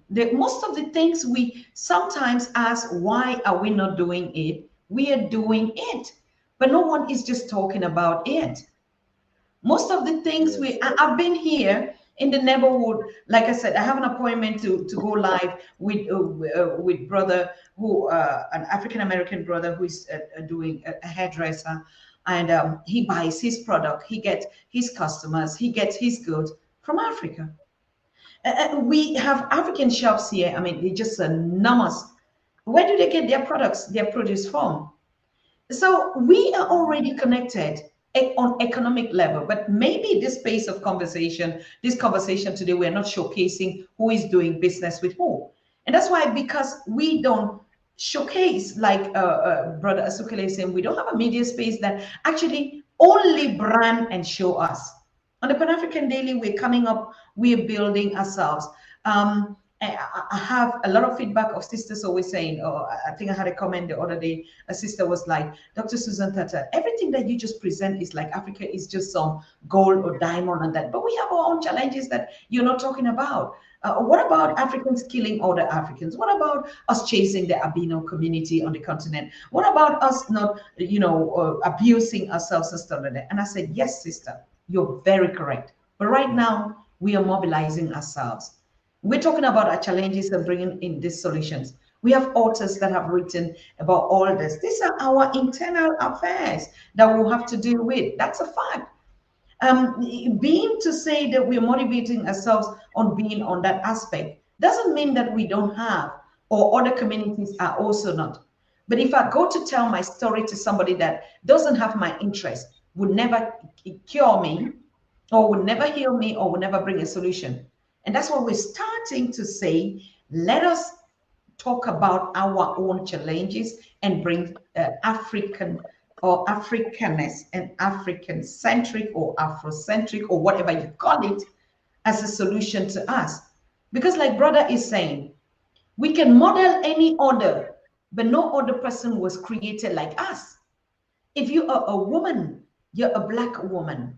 And the creator created you for a purpose and gave you that gender as a woman. Doesn't matter how you feel about it differently.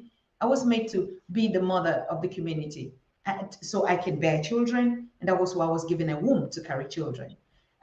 If my role was to empower, to be in the community, to organize, who tells you that position is not a leadership position? Who tells you I'm marginalized because I choose to be a kitchen woman? I choose to sit here and empower my community and we hold this conversation just like in the village. Who tells you I'm not a celebrity? Who tells you I'm just not in this public space that I'm supposed to be? And so all these values, just like our brother Asukile is saying, it's a grouping.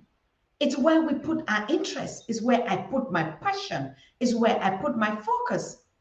And if this is what is helping my community, my people, my brethren, like I said, I went and I did intentionally, I put red on my hair to commemorate the pain of my ancestors here and the pain that we're still going through. It is my choice. I'm connecting on that level. But I've seen just in this few time here, small businesses that are being created by us, how they generate a lot of powerful income. That's economics. But sometime now, it is not it. When we come to talk about how we are connecting on economic level, I believe me, Free Game TV, you see that we are already on that space long time ago. Who built the Wall Street? Brother Sukale. Who the Wall Street that was brought down or destroyed? Who built it? Educate us. Well, who built it and whose backs was it built on? It was African people. For those of you that don't know, Wall Street is actually a street here in New York in what is considered the financial, the downtown financial area. And Wall Street is called Wall Street because at one point there actually was a wall there to protect the Dutch and then later the British and others who came from the indigenous, i.e. the Native Americans. There was actually a wall there because down to those of you that know New York geography, down to the area where the ferry is, the Staten Island ferry, and from there you could go to Ellis Island and where the Statue of Liberty is. From that area, which is like the point of Lower Manhattan, up to Wall Street was where the original settlement, the Dutch settlement, was built. And so Africans built the wall. Africans built many of the structures within the within the colony, that original colonial settlement. But Africans built the economy because they sold Africans to build that wealth. They sold African goods to build that wealth. They sold insurance on the Africans and the other cargo to build that wealth. They sold reinsurance to build that wealth. That became New York City and that became the United States of America. But Africans weren't even allowed to live inside the wall. So what they did is the white colonists lived inside on the other side of Wall Street, the downtown side, and on the uptown side, which is now where our Supreme Court is, the African burial ground is, that is downtown Manhattan, and that there's actually African burial grounds in every borough in New York City. There's one or two in Brooklyn, there's one in Staten Island, there's one in the Bronx. There's one in Lower Manhattan and one up in Harlem on the east side of Manhattan. There are African burial grounds all over New York City. But they put the Africans outside the wall, and the Africans cultivated their own personal crops and lived outside of the wall at Wall Street as a buffer between the white settlers and the Native Americans. Mm-hmm. So we built Wall Street. We built New York City, certainly, and we built America. We built the physical, actual White House, not once, but twice when it was burned down because I think the first time it was burnt down was the war, the War of 1812. There was a war. Um, there was a war where they were fighting, I believe the French or the French, maybe the French American War. It was burnt down. The point being, I'm digressing. But we Mm-hmm. rebuilt the White House after it was burnt down during battle. So and we built most of America. We built Charleston in South Carolina. We built New Orleans. We built Jackson. We built Mississippi. We built there's not too much that we didn't build except when you move out towards the west, when white folks were expanding from anything on the eastern border of North America or US, we pretty much built it. Mm-hmm. Whether it was built directly by our physical hands or whether it was built off of our wealth. Harvard would not exist as it exists without the wealth that was derived from black bodies. Yale would not. Brown University would not.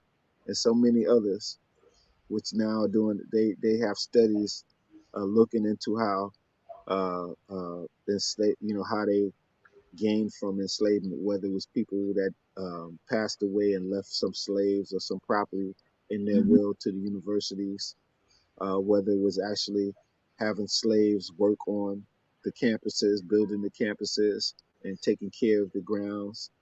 Uh, America would not exist as it exists without Africans that were brought here in captivity through the Ma'afa period. Hmm. What were the questions that just were popping up? Questions or comments? I think they were comments, but the idea was for us to show that these are all things that we're saying if we don't get back our African mind, we really cannot talk about them. We're talking about trade, we're talking about things, but how do we even get to that point if we don't understand the values that we share? Of course, and like I said, projects are already going. We really encourage them. We want more of this to happen. If you have a business or a contact in the Caribbean, looking for a contact on the continent, whether you want to buy anything, contact us on the Pan African Daily. We're going to bridge it together. So sometimes when we already say the things that we need to be doing, and we put it in a form of a question, you just ask, "Oh, how can I get a contact?" Like instead of putting those matchmaking kind of stuff, like you said, in terms of this, we will be doing business matchmaking. Who is looking for what? In America and in Africa, we can supply. Who are the suppliers that are there? How do we do trade expos? Bringing Africans on the continent. That's what I'm specialized in. We can begin one next year. We can begin in the next. That we get only African manufacturers that are presenting the sectors in which they manufacture whatever and how they can supply to our stores here. I just saw Sherry say now we're beginning to see that other race cook our food and sell it to us. This is ridiculous. Of course, Yeah, they do yeah. I everything. was, I To be was honest, just here. I was just here saying to myself, but I really wish we had a black chicken spot here in New York. Everybody else is selling like ain't nobody could cook fried chicken like black people. but why can't we have it? I mean, I'm saying, I said, well, if I knew the black chicken spot, I would be there. I would be the number one customer because I love some fried chicken. But all right. we So got Bangladeshis and Pakistanis yes. and Arabs selling us the food that we made famous. I remember in New York where we had a Wells chicken. Well, we still have Sylvia's, but we had Wells, which is known for chicken and waffles in Harlem. Mm-hmm. We had Sylvia's and so many others in my neighborhood in Brooklyn. There used to be there's the McDonald's that we know, Ronald McDonald, but we had a local spot called McDonald's, a diner that was well supported in my community. And then I think the owner died, and as happens sometimes, there's stuff with the children continuing the legacy. But but we can make it happen. There's a lot of potential. Once well, first we need to get back our African mind, and once we have our African mind, then we could do what Dr. Jeffries talks about: create a system of looking at what's in our environment. That's the ecology, to create our economics. Yes. Right? And then figuring out the social interaction, the social dynamic.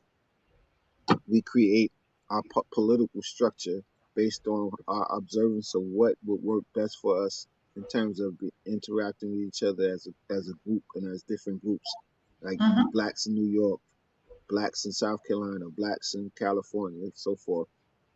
We got to have some kind of organizational psychology to it, and that's basically what the politics is about. And then culture. Everything that we do is our culture. Professor Smaller said here on Pan African Daily TV, we tend to think of culture as music, song, and dance. That's an expression of our cultural thought. Our culture is actually the thoughts that's going on behind it. And Yes. everything that we eat, everything, Brother Small says food, clothing, shelter, safety, and security. Those are our 5 primary things that we need to focus on. And our cultural thought, the way that we think and express our beliefs and understanding of the universe, manifest themselves in the way that we produce our food, clothing, shelter, safety, and security. And then the other things like dances manifest that thought. The things like the songs that we create and sing manifest that thought. The canes, or the scepters that the ancients wore or carried manifested that thought. The dinka cloth and mud cloth manifest that thought. Right? When you see dancing, when we see our traditional dancers, each footstep means something. Each hand thing manifest that thought. Each movement of the hand when you grab. Nana Camille Yarbrough used to do the thing out where you grab out and you pull it back. You grab out and you pull it back. That means something to our Akan tradition. You're grabbing and you're pulling it back to you, right? All of these things when you're doing like this, that's manifesting our culture, our deep thought. That's what culture is. It's not just it's not superficial. The culture is the thought behind all of these actions and all of these creations. So once we get back our African mind, we could appreciate that and create a system of politics, economics, and culture that manifests our view of the world and our place in it. Absolutely. That's why I really appreciate these festivals of African. That's what I also initiated in Germany for the past 20 years, because for me, we can talk culture as much as we want. We can talk about our spirituality as much as we want. We can say all those things, but if we don't have a platform that we meet and physically, it's like the theory and the practicals. What we're doing is learning the theory, but we need practical space where we meet, eat together, share together. Where the African cloth market, food market, what do we produce? But sometimes what I realize, and that's the challenge we're facing with the Africa Festival in Germany, is most of the festivals are just coming to sell the European made things. When I said European made thing, it's just another construct. So we can only just call it Africa, but you go to some African festival, you find Chinese food, you find Indian, you find everything that we say it's a cultural thing. Of course, because we're living in those tight communities where the population is not like here. But here in America, we have 50 million only. And so we want to see most of this event taking our things to trade fairs where we create them. It doesn't matter whether I just saw outdoor fairs, people selling things from the thing. I think the more we get into this business mindset, minding our own business and doing our own business by ourselves, and create these outdoor fairs a lot.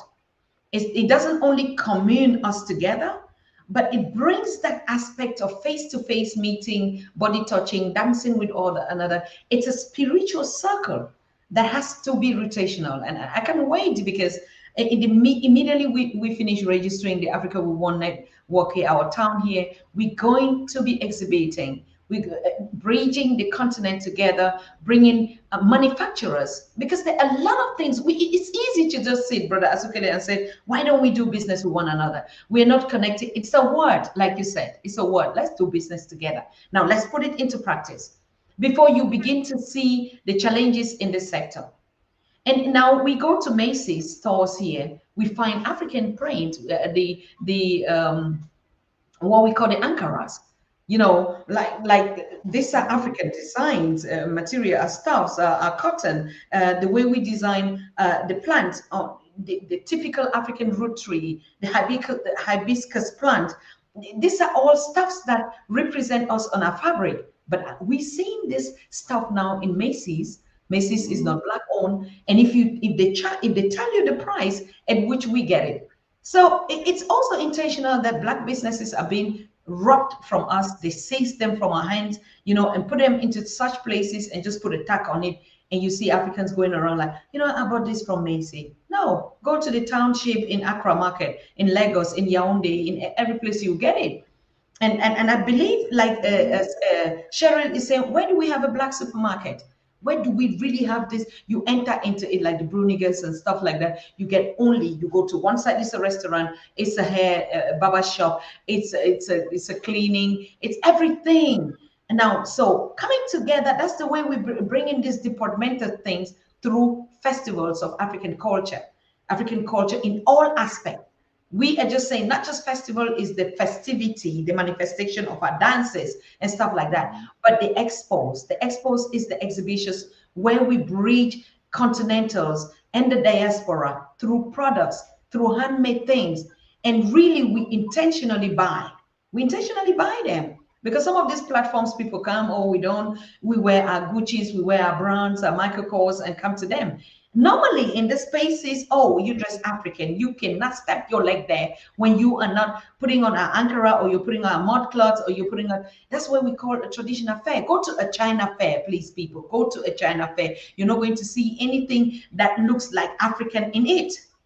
But we compromise a lot, even when we say, let's do business.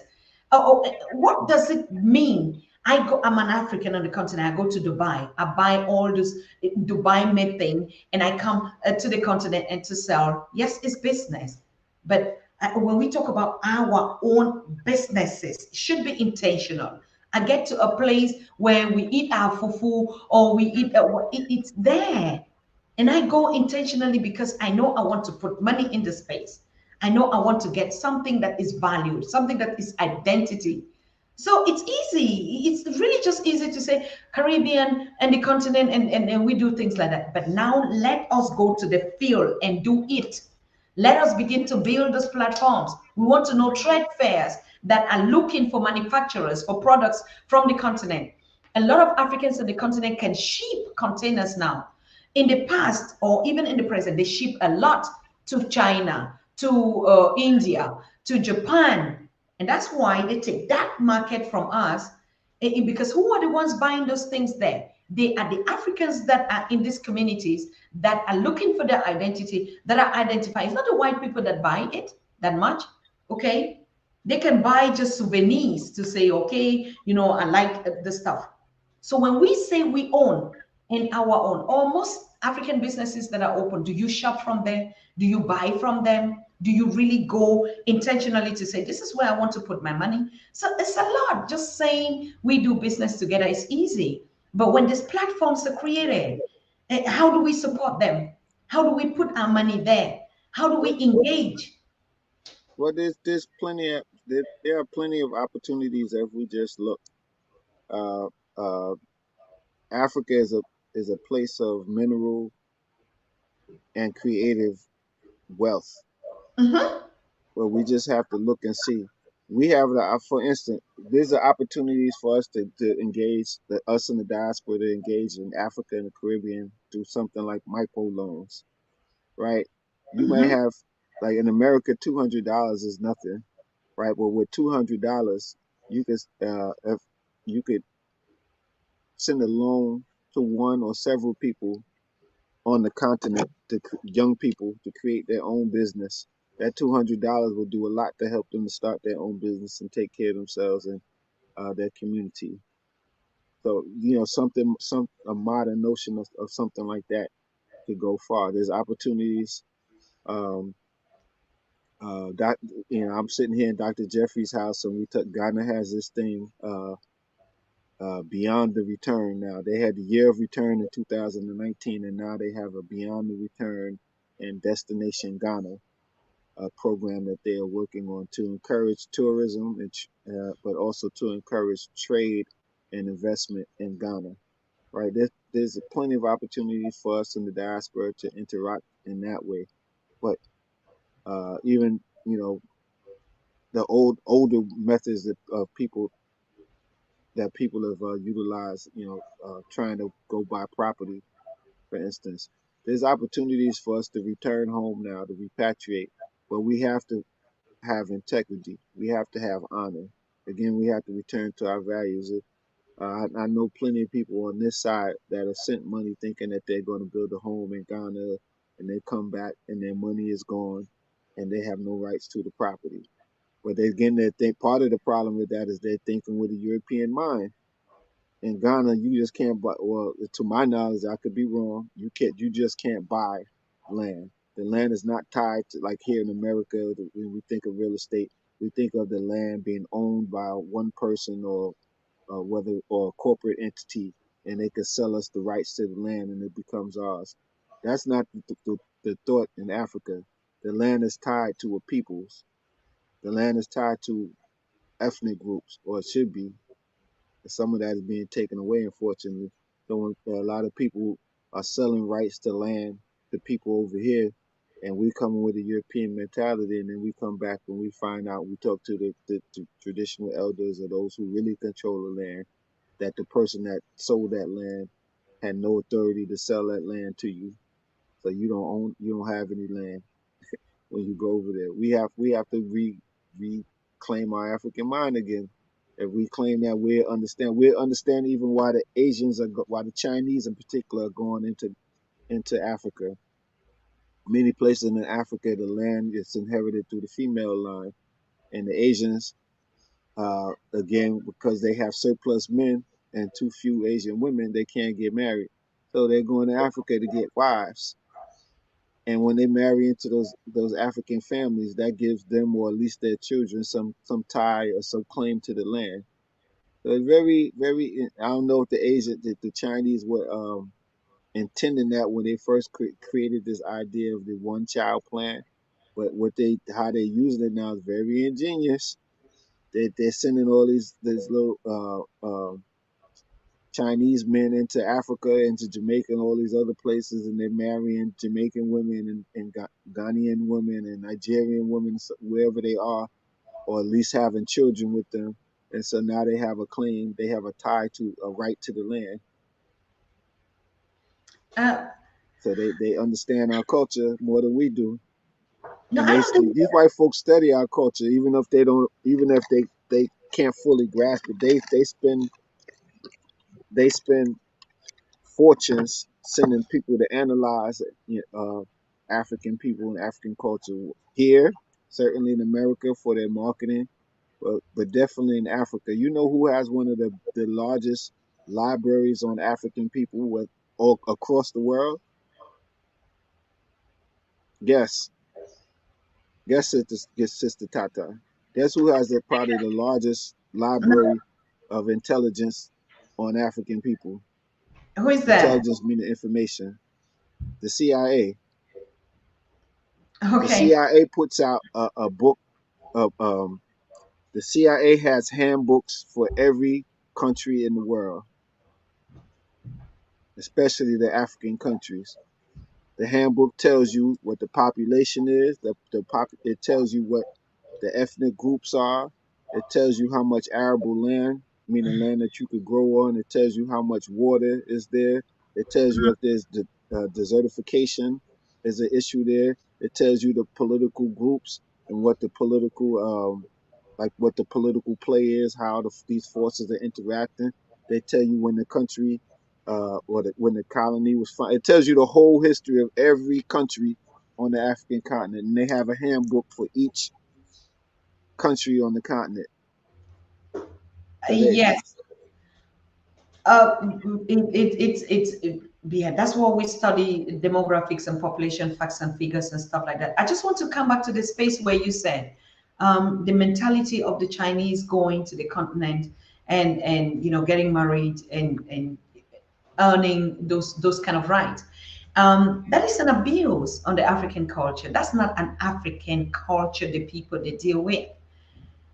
You already said it in that essence. You can already imagine an African ruler that is I don't say a pastor or something like that. The values that we have on the continent, they could just be Africans on the continent, but their mind is still not. All of us have one common thing. We have one common issue. I mean, I think even the diaspora is more versed because we've lived in these other cultures. We know them, we understand them, we can deal with them. The African and the continent is totally ignorant. I would do the same.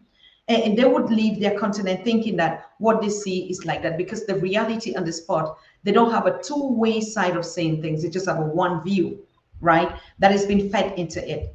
But the leader that is given that kind of privilege is looking for an interest point of view. He's not doing it because if it is an African that will come, or a diaspora, or African American, a Caribbean, they will not treat them the same way.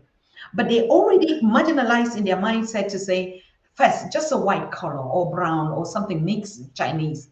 But the Chinese come purposefully, intentionally, to marry an African woman, not out of love. Never had it been, never would be. But they come because they want an advantage of that. Now, we would never be at that point. You already said it. We care for humanity. We never ever thought that we had to do something out of personal need. Now we're learning. Now we should learn. But we never were egoistic to say, I want to do something for myself. It always was a collective. That's our culture. But this Chinese going to the African, no, I'm going there just because I want to get married and to get an advantage of a citizenship, of to gain land. We also have that also on the other side, the cross-cultural whatever, pollination or culture and stuff like that out of benefit. But that's a personal point of view. We're talking about the group economy, the focus, the Africanness, the mind of an African in its healthy format. Would not do that, would not go to get married, have a child because I want to benefit from something. It's because we're so destroyed. We knew if I'm building a family, I'm building it actually for the interest of the group. Now, coming to the business level that we're talking about. Now, if we look at why the success of Chinese in Africa, the Chinese that are coming to Africa, most of them, I mean, we heard or we've read or we've seen or we've listened to conversations. Most of them are prisoners because of the population. They remove them from the prisons and they send. And because they just come as a Chinese, our mind is always like, oh, Chinese, they know how to do business. We just believe in all these fake thugs. And we say, oh, yeah, we can hang out with them. And women just believe in anything, just we ourselves or the men also that are doing that. Anyway, keep that aside to say that's intercultural, whatever. People choose their values they want. We want to stick on the focus on how do we do this. If we are intentional, and I know that I have access to credit as an American, I can get a loan. I'm qualified to get a loan. So it's more important to understand that the Chinese give money to their people to come and do that. Is it possible also when we have access to finance small projects on the continent, to finance productions on the continent, but in the intention that I'm not just giving to help young people to build businesses. Now, I have to be conscious to say, I'm putting money into this project, they build the project, they bring me the products, and I consume it back to the economy. So the forward-backward economy model is what we can do. And I think a lot of us would really be engaged if we know it. I can take, like you said, a 2,000 loan. And if I put it really strategically to say, I want cassava or plantain to be, or I want to buy a farm of pears. Now, when the pears are ripe, I transport it. I'll be ready to take it. So I invest and they create it and they bring the finished product and I can sell it in the community. That is really proactive. But you just give it and they create it. The market will not buy it because they prefer goods that are bought from China and Dubai, and that spoils the economy. It's a whole complex step. But like I said, we are doing it despite all these challenges, despite all these, barriers, trade barriers, us not really knowing where to put to buy. Why do I buy a Chinese rice rather than buying a Tanzanian, a Rwandan constructed, cultivated? So you see, the business aspects come into it. But if that one is cheap and mine is expensive, everything, the economy's values and all these terms, why do I choose to buy from this? Maybe I really want to, but maybe this offer is cheaper than my own. So we begin to look at the production into it. What is it that makes it costly, and how could we bring down that cost? So everything comes with the mind. Like you said, if our African mind is in state in a healthy format, then I make decisions based on my intentions, then other things will just fit in place. Well, we're talking about the economics. You said a lot just now. So I know from my personal experience, um, as an African here in America, I know a lot of times our people start businesses, um, and we have these common complaints of people don't support our businesses, which is not true, but that's the perception. Why does this cost more? For instance, you just said, well, maybe it costs more because more time is taken to create it, more care is put into its creation and its craftsmanship. Maybe it costs more because I'm one person buying the resources to make this versus 50 people in a Chinese or Korean collective putting together their resources to purchase it. So they can afford to charge less for it because their thinking is that they're going to put me out of business because mine's cost more. And then once they put me out of business, they can raise the price back to a level where they can make more of a profit. That's what we're dealing with. And I mean, I could tell you stories. My cousin, uh, one of my mother's first cousins, he was telling me about. He was one of the first black people to own a store in what they would, I think they would call that Prospect Heights these days.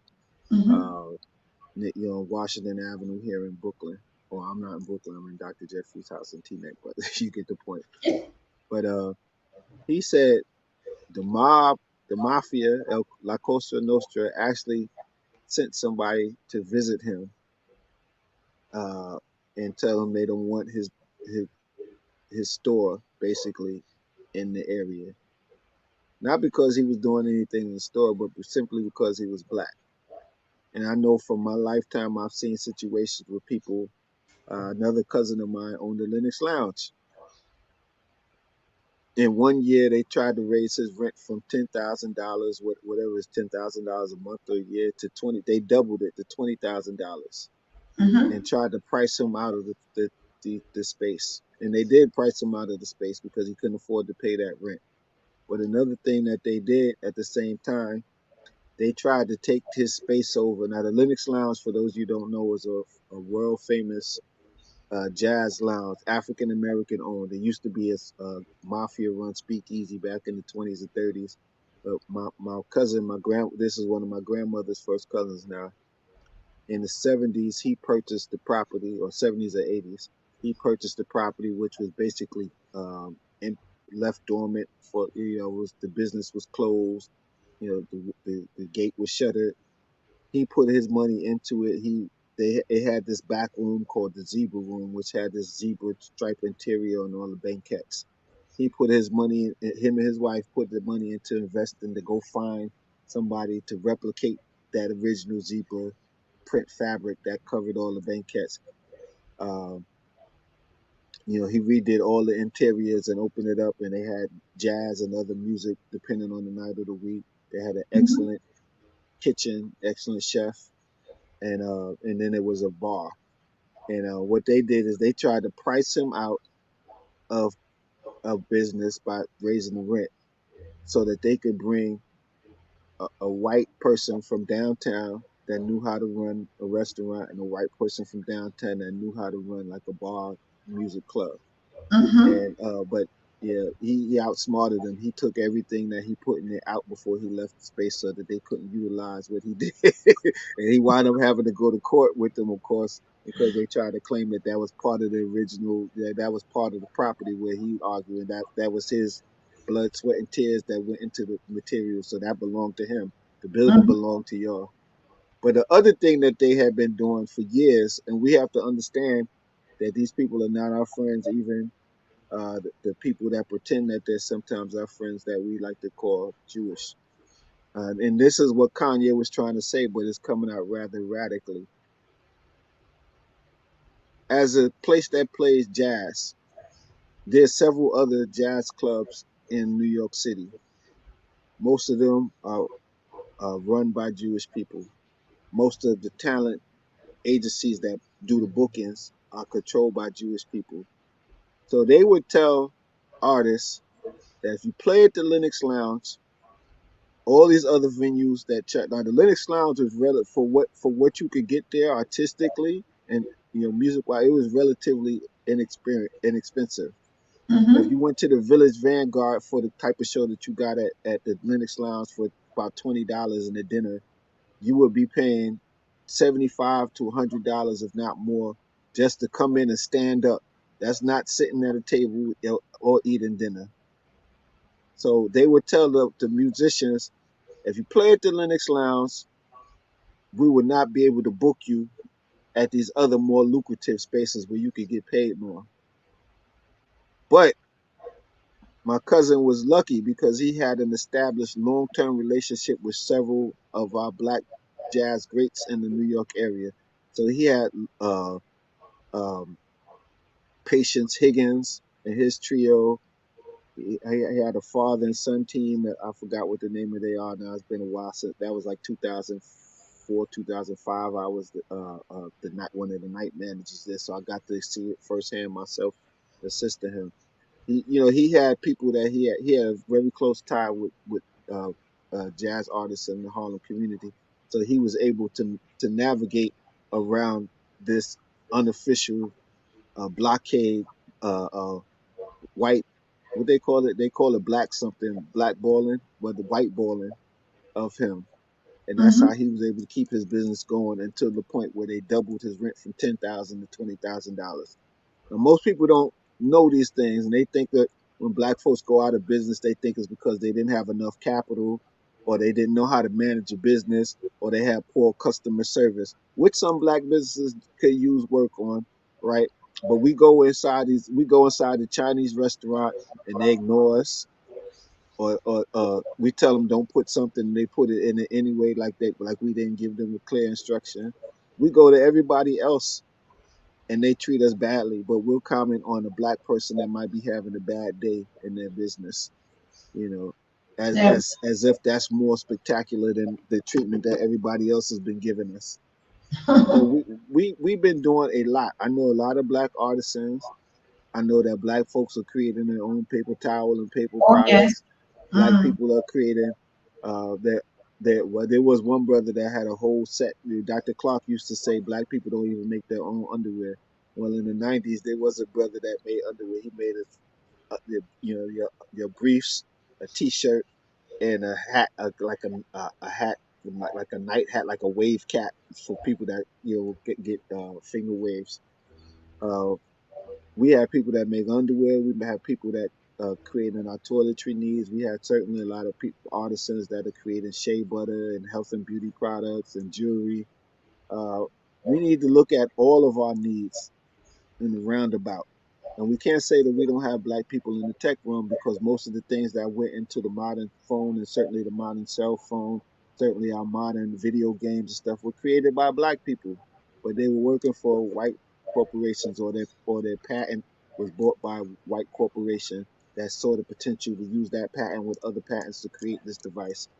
So we just have to look around us and see what we use and what we need, and Mm-hmm. think about it in the African way of how we could work together. There's opportunities for young people here to build business and well, saying young people because that's what I always think. But there's opportunities for us here to build businesses, to maintain ourselves. And there's opportunities for us here to invest in our brothers and sisters in the Caribbean and in Africa and other places where they are, where we might have the capital. We don't think we have a lot of capital, but we have a lot of capital. The problem is we don't have those other things that are considered wealth that go behind. We spend billions of dollars here in America, trillions. You know that the estimates go from 1.3 trillion to 1.7 trillion dollars that we spend, but we're not wealthy because we don't have land, we don't have companies, we don't have houses in the way that we should. So we have a lot of money, we just spending it wrong. And we have a lot of opportunity if we think differently to use that money to build wealth for our community. And we have to build it, as Dr. Jeffries tells us, in the system because, and I say this as the reason because you could go buy a house, right, thinking that you're setting up your family to build generational wealth. But if you buy the house and you're operating in a system that is determined to take that away from you, if when your spouse die, your children, either your children or your children's children is going to lose that house. Your children or your children's children are going to lose their house, or worse, they're going to sell it away, not seeing the value of what that house represents, because Absolutely. we operate in a system that is not our system to control. Mm-hmm.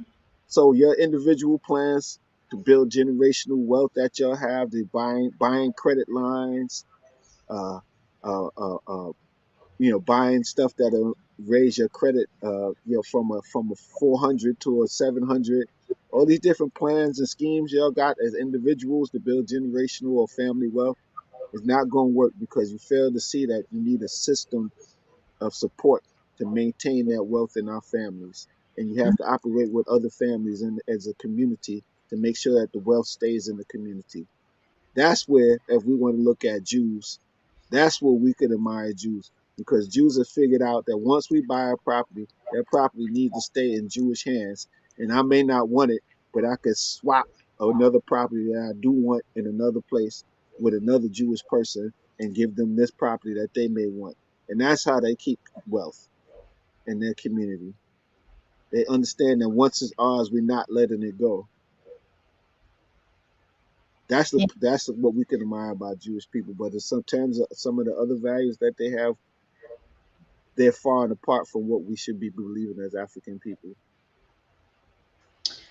Thank you so very much. I mean, of course, we have a long way to go, but we are already almost there. That's what I say all the time. That most of the things that we are talking about, that's why we're educating ourselves by these communities and who is doing what. How are we interacting and connecting to each other? And you see, most of the things is because these stories are not told by us. I am still one of those that think that we're the most united people. I'm still one of those that think that we're the most organized. We trade with one another, just like we are rich. I don't know any person that gives money like a black man to another. I don't know. I've done projects where I focus on other race and went broke. And I transform those projects and focus on my people, and it's okay. Because sometimes our need for not even knowing, putting value on material things is what is actually our wealth. But so when people come in other forms and we begin to really say some of those things that we are already doing anyway, honestly, we're already doing most of these things that we keep saying, yeah. But nobody is talking about it. Like I said, who tells your story? Who showcase that? Look at how many billions of us we are. Who goes and tell their story from their own perspective. And so anybody can cook anything and come and feed us with, and we will eat it, and we've been doing it. No. I love the idea of that wealth, that community property. That's the village. That's the village vibe. That's a compound vibe. Been like that. Grew up in the village where we went and built this compound, and the compound, I saw my parents, my people do it. in the village. They join together, they build roads, they join together, they build even the community town hall, they join together. There was nothing like somebody takes a contractor and does it. I mean, Anxious Man, you people are here, Nana, you're here, Kwame, you can say it. It's the village vibes. I grew up seeing this community work that built. I mean, I'm talking from my own generation. Imagine our forefathers, because sometimes when we go to start talking about the pyramid, it's just like reading about heaven and you don't see anything and you don't hear, even though the signs are there, right? But we are talking about the generation that are village upbringers, village people, village compound, coming from the village, from our towns. And we saw these things in our very ages. We're still not in our middles, right? It happened. Group economy that you hear today, it's a grouping African Ubuntu concept. And it's still happening today. Women gather together, go to the farms, women that look for their, what we call banyas, their other women who marry their husband. We lived with all those things. And so when we come with a theory of people talking about, oh, polygamy was this, or this, we lived it. I am a product of that. And we saw all these things, how they function. Yes, they had their own challenges, but everything was fine because of the grouping, because of the village model, because of the compound model, because of the community model, because of getting together and putting money into what we call tontines in onjangis, you know, a common saving account. Or what we hear today about microeconomics and what our ancestors, our parents did it thousands of years ago. Who taught us about that? Our mothers who never even went to school knew how to just trade. Did they go and learn entrepreneurship that we're coming today and like, oh, we have to teach our girls about entrepreneurship? Oh, it's the new model of this. Nothing is new in Africa. Nothing. We created all the systems. Our mother never even knew how to write their names, but they were biggest entrepreneurs. They fed the communities, they took some to the market, they interchange it for salt and pepper and what they didn't have, and they bring it. They sold petrol, they raised animals, they did everything. What was it that is so like, oh, we have to learn this model, we have to do everything was just copied and put some terms into it. If we just think just simple ways of communicating and doing, I buy my thing from here and I take it here and I sell at this price. I do a trade by barter here. I take what you don't need. It's a simple economic business, and we've been doing it for thousands of years, and we're still doing it now. Go to the village sectors, you see everything there, how we share, how we commune, how we, doesn't mean that they don't fight, they still fight. Oh, your cattle ate my own, your chickens ran into my compound because of this. Those are all the kind of models that we see here now when we quarrel with neighbors and stuff like that. But in the African community setup, we also have it. We have the traditional court, right? Like we say, the oath of swearing. Today we stand to swear, be a president on the Bible, and then we commit all kind of atrocities, nothing happened. And I keep saying it, Maponga is saying it. Go to the village court and swear on a stone and see what's going to happen to you, whether you even get home when you go against those values. So that's how powerful this community, our village and stuff have been. And it is still today. We just need to believe. Just need to be a newborn. Okay, let's use the church term, be a born again African. Just reiterate and go back to the oath and commit. And we take now the alternative African word and stand on it and say, I believe in Africa. I believe that I can do it. I believe in the God that created my ancestors. I believe I was born here, brought into this universe for a purpose. If we can renew even the Lord's Prayer, if my father and my mother who came from this and this, maybe we'll begin to put this kind of values that we think is something that is not in space. We just need to change the communication and show more of what we're already doing in the space. And we'll see that we were doing business, we've been doing business, we'll continue to do business, but maybe we just do it in another format that somebody has to show. Look at what Brother Wodemeyer is doing. It's showcasing who are the African Americans or the Caribbeans investing in Africa, big, massive projects.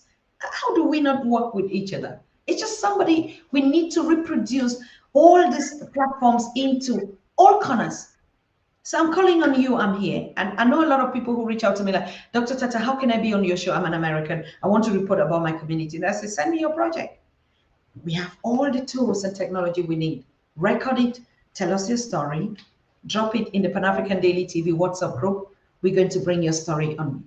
Like I said, we shop your stories, okay? Sell us your stories in your community. Sell us your African stories, your African pride, your African food, where you're eating. Post all those things to us.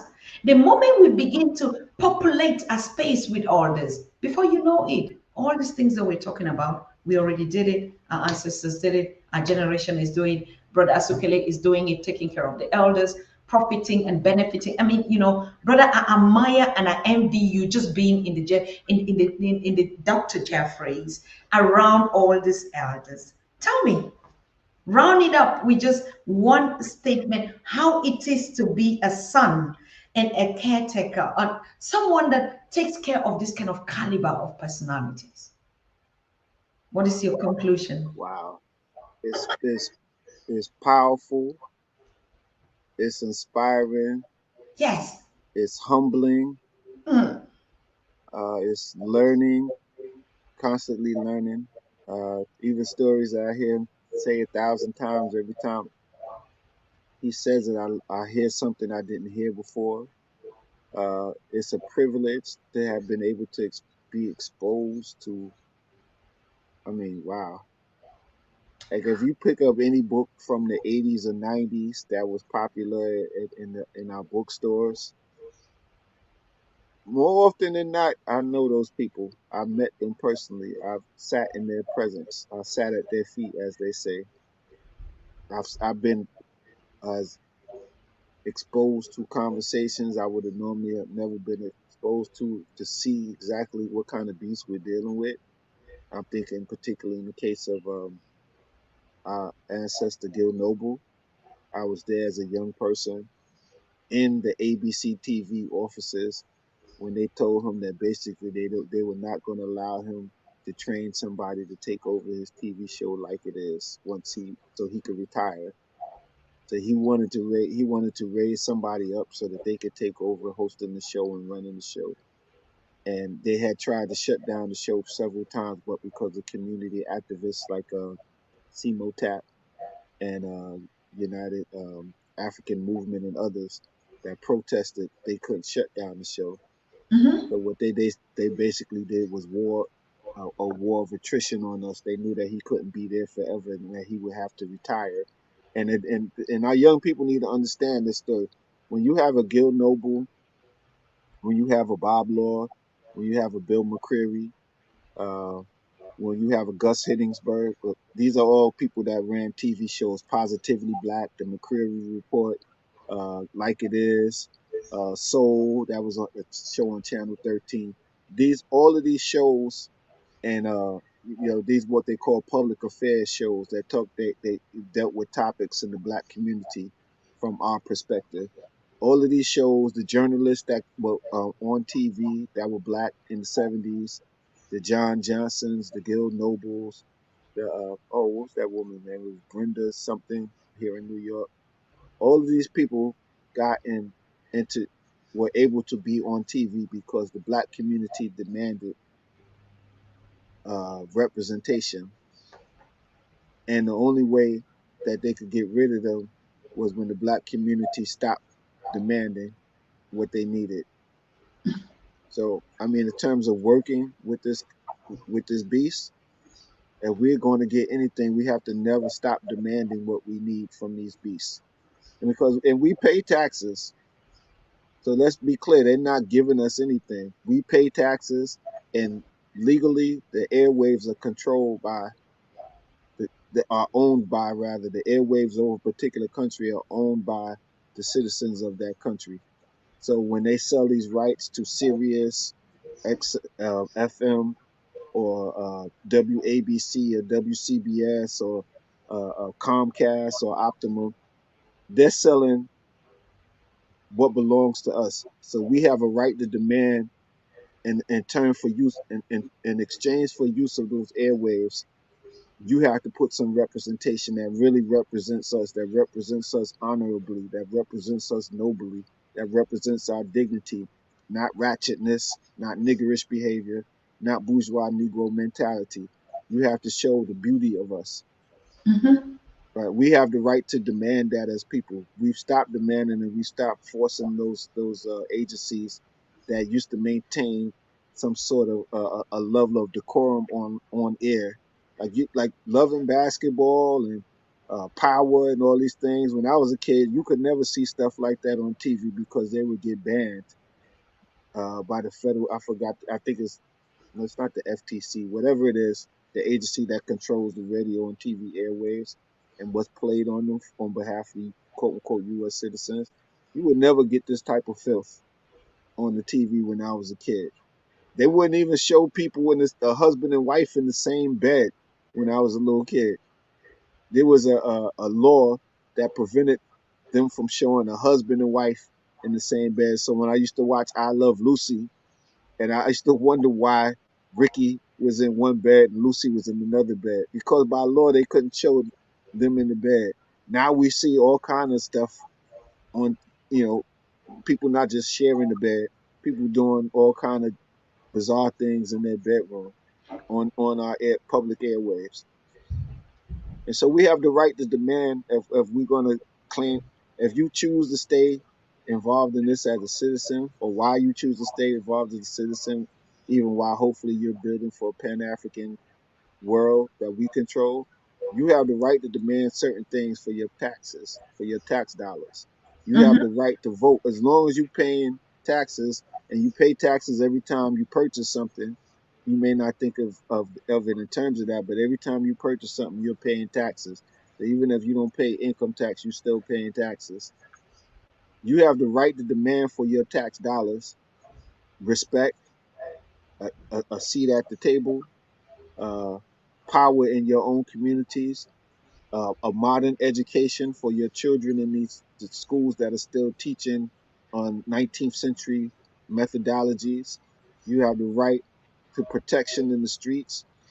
You have the right to be able to set up a business if you choose to set up a business, or to support businesses that you want supported. You have the right to be protected if you set up a business, and you should be demanding your rights while you're here in the United States, or if you're in Europe or wherever you are. You have rights, and then you have your human rights to be respected and treated with dignity and feel safe and be able to pursue any visions that you have for your family, your community, and yourself. You have rights, and you need to fight for your rights and stop being so placent and docile when these things are imposed upon us. Frederick Douglass told us, if there is no struggle, there is no progress. Those who profess the freedom yet deprecate agitation, don't want to agitate or look down on agitation, are men who are crops without plowing up the ground. You cannot get crops if you don't plow up the ground. You can't get rain without thunder and lightning. You Correct. can't get ocean without the awful roar of its many waters. He told us that the struggle for our freedom may be moral, or maybe physical, or maybe both, but there must be a struggle. He told us power concedes nothing without a demand, and never did, and never will. And he said, find out what injustices people will quietly submit to, and you'll find out exactly how much people will do it to them. And this will continue until it's resisted with either words or blows or both. The limits of tyrants are prescribed by the endurance of those oppressed. And he was talking about our struggle at that particular time for to end slavery, to abolish slavery, and to free the and captured Africans, or the Africans that were bred, because that was another sort. After they abolished the trade of slaves uh, internationally, they created breeding grounds where they didn't have to bring new Africans over. They forced us to breed like animals to create new slaves, and that became a thing. Frederick Douglass, in response to people saying that we ought to use moral persuasion as the sole means of our abolitionist movement, said that you can't tell me as a black person how I should fight to get free. If I want to use moral persuasion, or if I deem the particular time is better for moral persuasion, I'll use that. If I deem the particular time that we're dealing with that I need to pick up a gun or a hoe or a machete or anything I could get my hand on to get my freedom, then I could do that. You can't tell me how to get my freedom. And African people, we need to get our freedom, starting with our mental freedom to move forwards. So go forth, African people, and do whatever you can by any means necessary, as Baba Malcolm told us, Ibaye. Get your freedom. Take back Africa. Take back your African mind so that our children can look at us with respect and that we know that we lived as God intended us to live. Wow. Thank you so much, brother. Thank you. Thank you. Thank you. And thank you for all of you that have been watching. And yes, we have to stay faithful and loyal and begin to create our own credo, our own, what do we say, commitment. Like Masha was just saying, what if we create a credo, what we create a vow for ourselves, something that we actually, particularly on the Pan-African Daily, we're also putting up some thoughts to that before we open. What do we pledge and who do we pledge allegiance to ourselves? So thank you so much for everyone that joined this live production. I love your comments. So it has been very interactive. And yes, and thank you so much, brother. You are so, so blessed. Like you said, you're just the wisdom. And I think, like we say, our ancestors, they transit. When they're transiting, they give us everything. And I can see you already in that, even your quotations, the books, the everything. You're just in the mind. And we applaud your service, your commitment, your work, your engagement, and your support, voluntarily support. And we do hope that our ancestors, our God, our Creator will continue to empower you, enrich you, bless you more as we also think about you. I think we're still going to do a couple of shows together. And yes, and even being at their feet is where we all want to be and belong. So thank you. And we see ourselves again very soon, brother. Thank you for the Yes. invite, sister and family. I hope that I said something in all of what I said in all of my ramblings that inspired you, that sparked something in your mind, that lifted you up as a spiritual being, certainly as a human being, to embrace your Africanness, because that's what all of that was about. Embrace your Africanness, love yourself, love your people, love your creator. And that's how we're going to spark this African Renaissance. Thank you again, sister, for the invite. And I look Thank you so forward to much. continuing this conversation. Thank you so much. We look forward to sharing your experience and regards to our elders out there. And we hope to meet ourselves very soon with them. Okay. At the table at the same time. Thank you so much, bro. All right. So that was it. If you are here for the first time or you've not subscribed or you consider subscribing, and please just, you know what to do.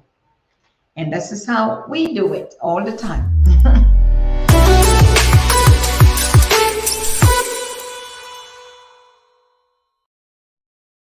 Once more, we'll be having a guest tomorrow. I still don't really want to confirm. It's either going to be even Dr. Nichols or but like I said, I still don't want to confirm. Baba James is going to give me the list and we'll confirm who is going to be live with us on the on the show. But like I said again, just reacting to your comments and all the some of the questions that you've inboxed me, like how you can reach out to get the Pan African Daily TV here. It's really I'm here. It's like I'm on the continent, like I was in Europe, and I'm here. It will be difficult for me to reach out to everybody to meet ourselves and every community. But what if you just, like I said, sell your story to us? How Pan African are you? How African are you? What is the good example? Share your experience with us as an African American, your contacts to the continent, your projects on the continent, your relationship to the continent, your ideology about the continent, about the one Africa we want to build. I'd be ready. I'll be ready to bring out all your productions live on the show with us. So you might not be live on the studio with me, but we can do the pre-recordings, the pre-production, and we can still stream it live. So yes, I'm looking forward. So don't say we did not get to you. We are here for you. That's the reason why we are here. So thank you so very much, and we see ourselves again tomorrow, same time. Bye. Good night. Bye-bye, brother.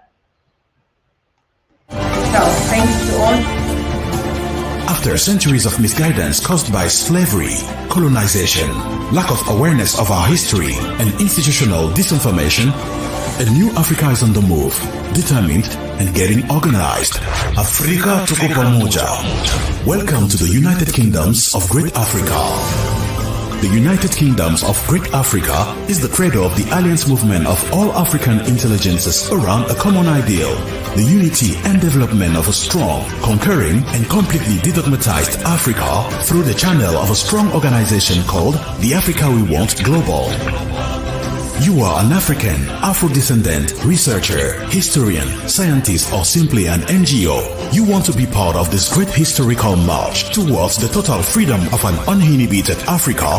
Visit our website www.africawewantglobal.org. Register and discover the range of our platforms for change. AfricaWeWantGlobal.org. Join the kingdom, be part of it. All right, that was it. You are watching the Pan-African Daily TV with Dr. Susan Tatah.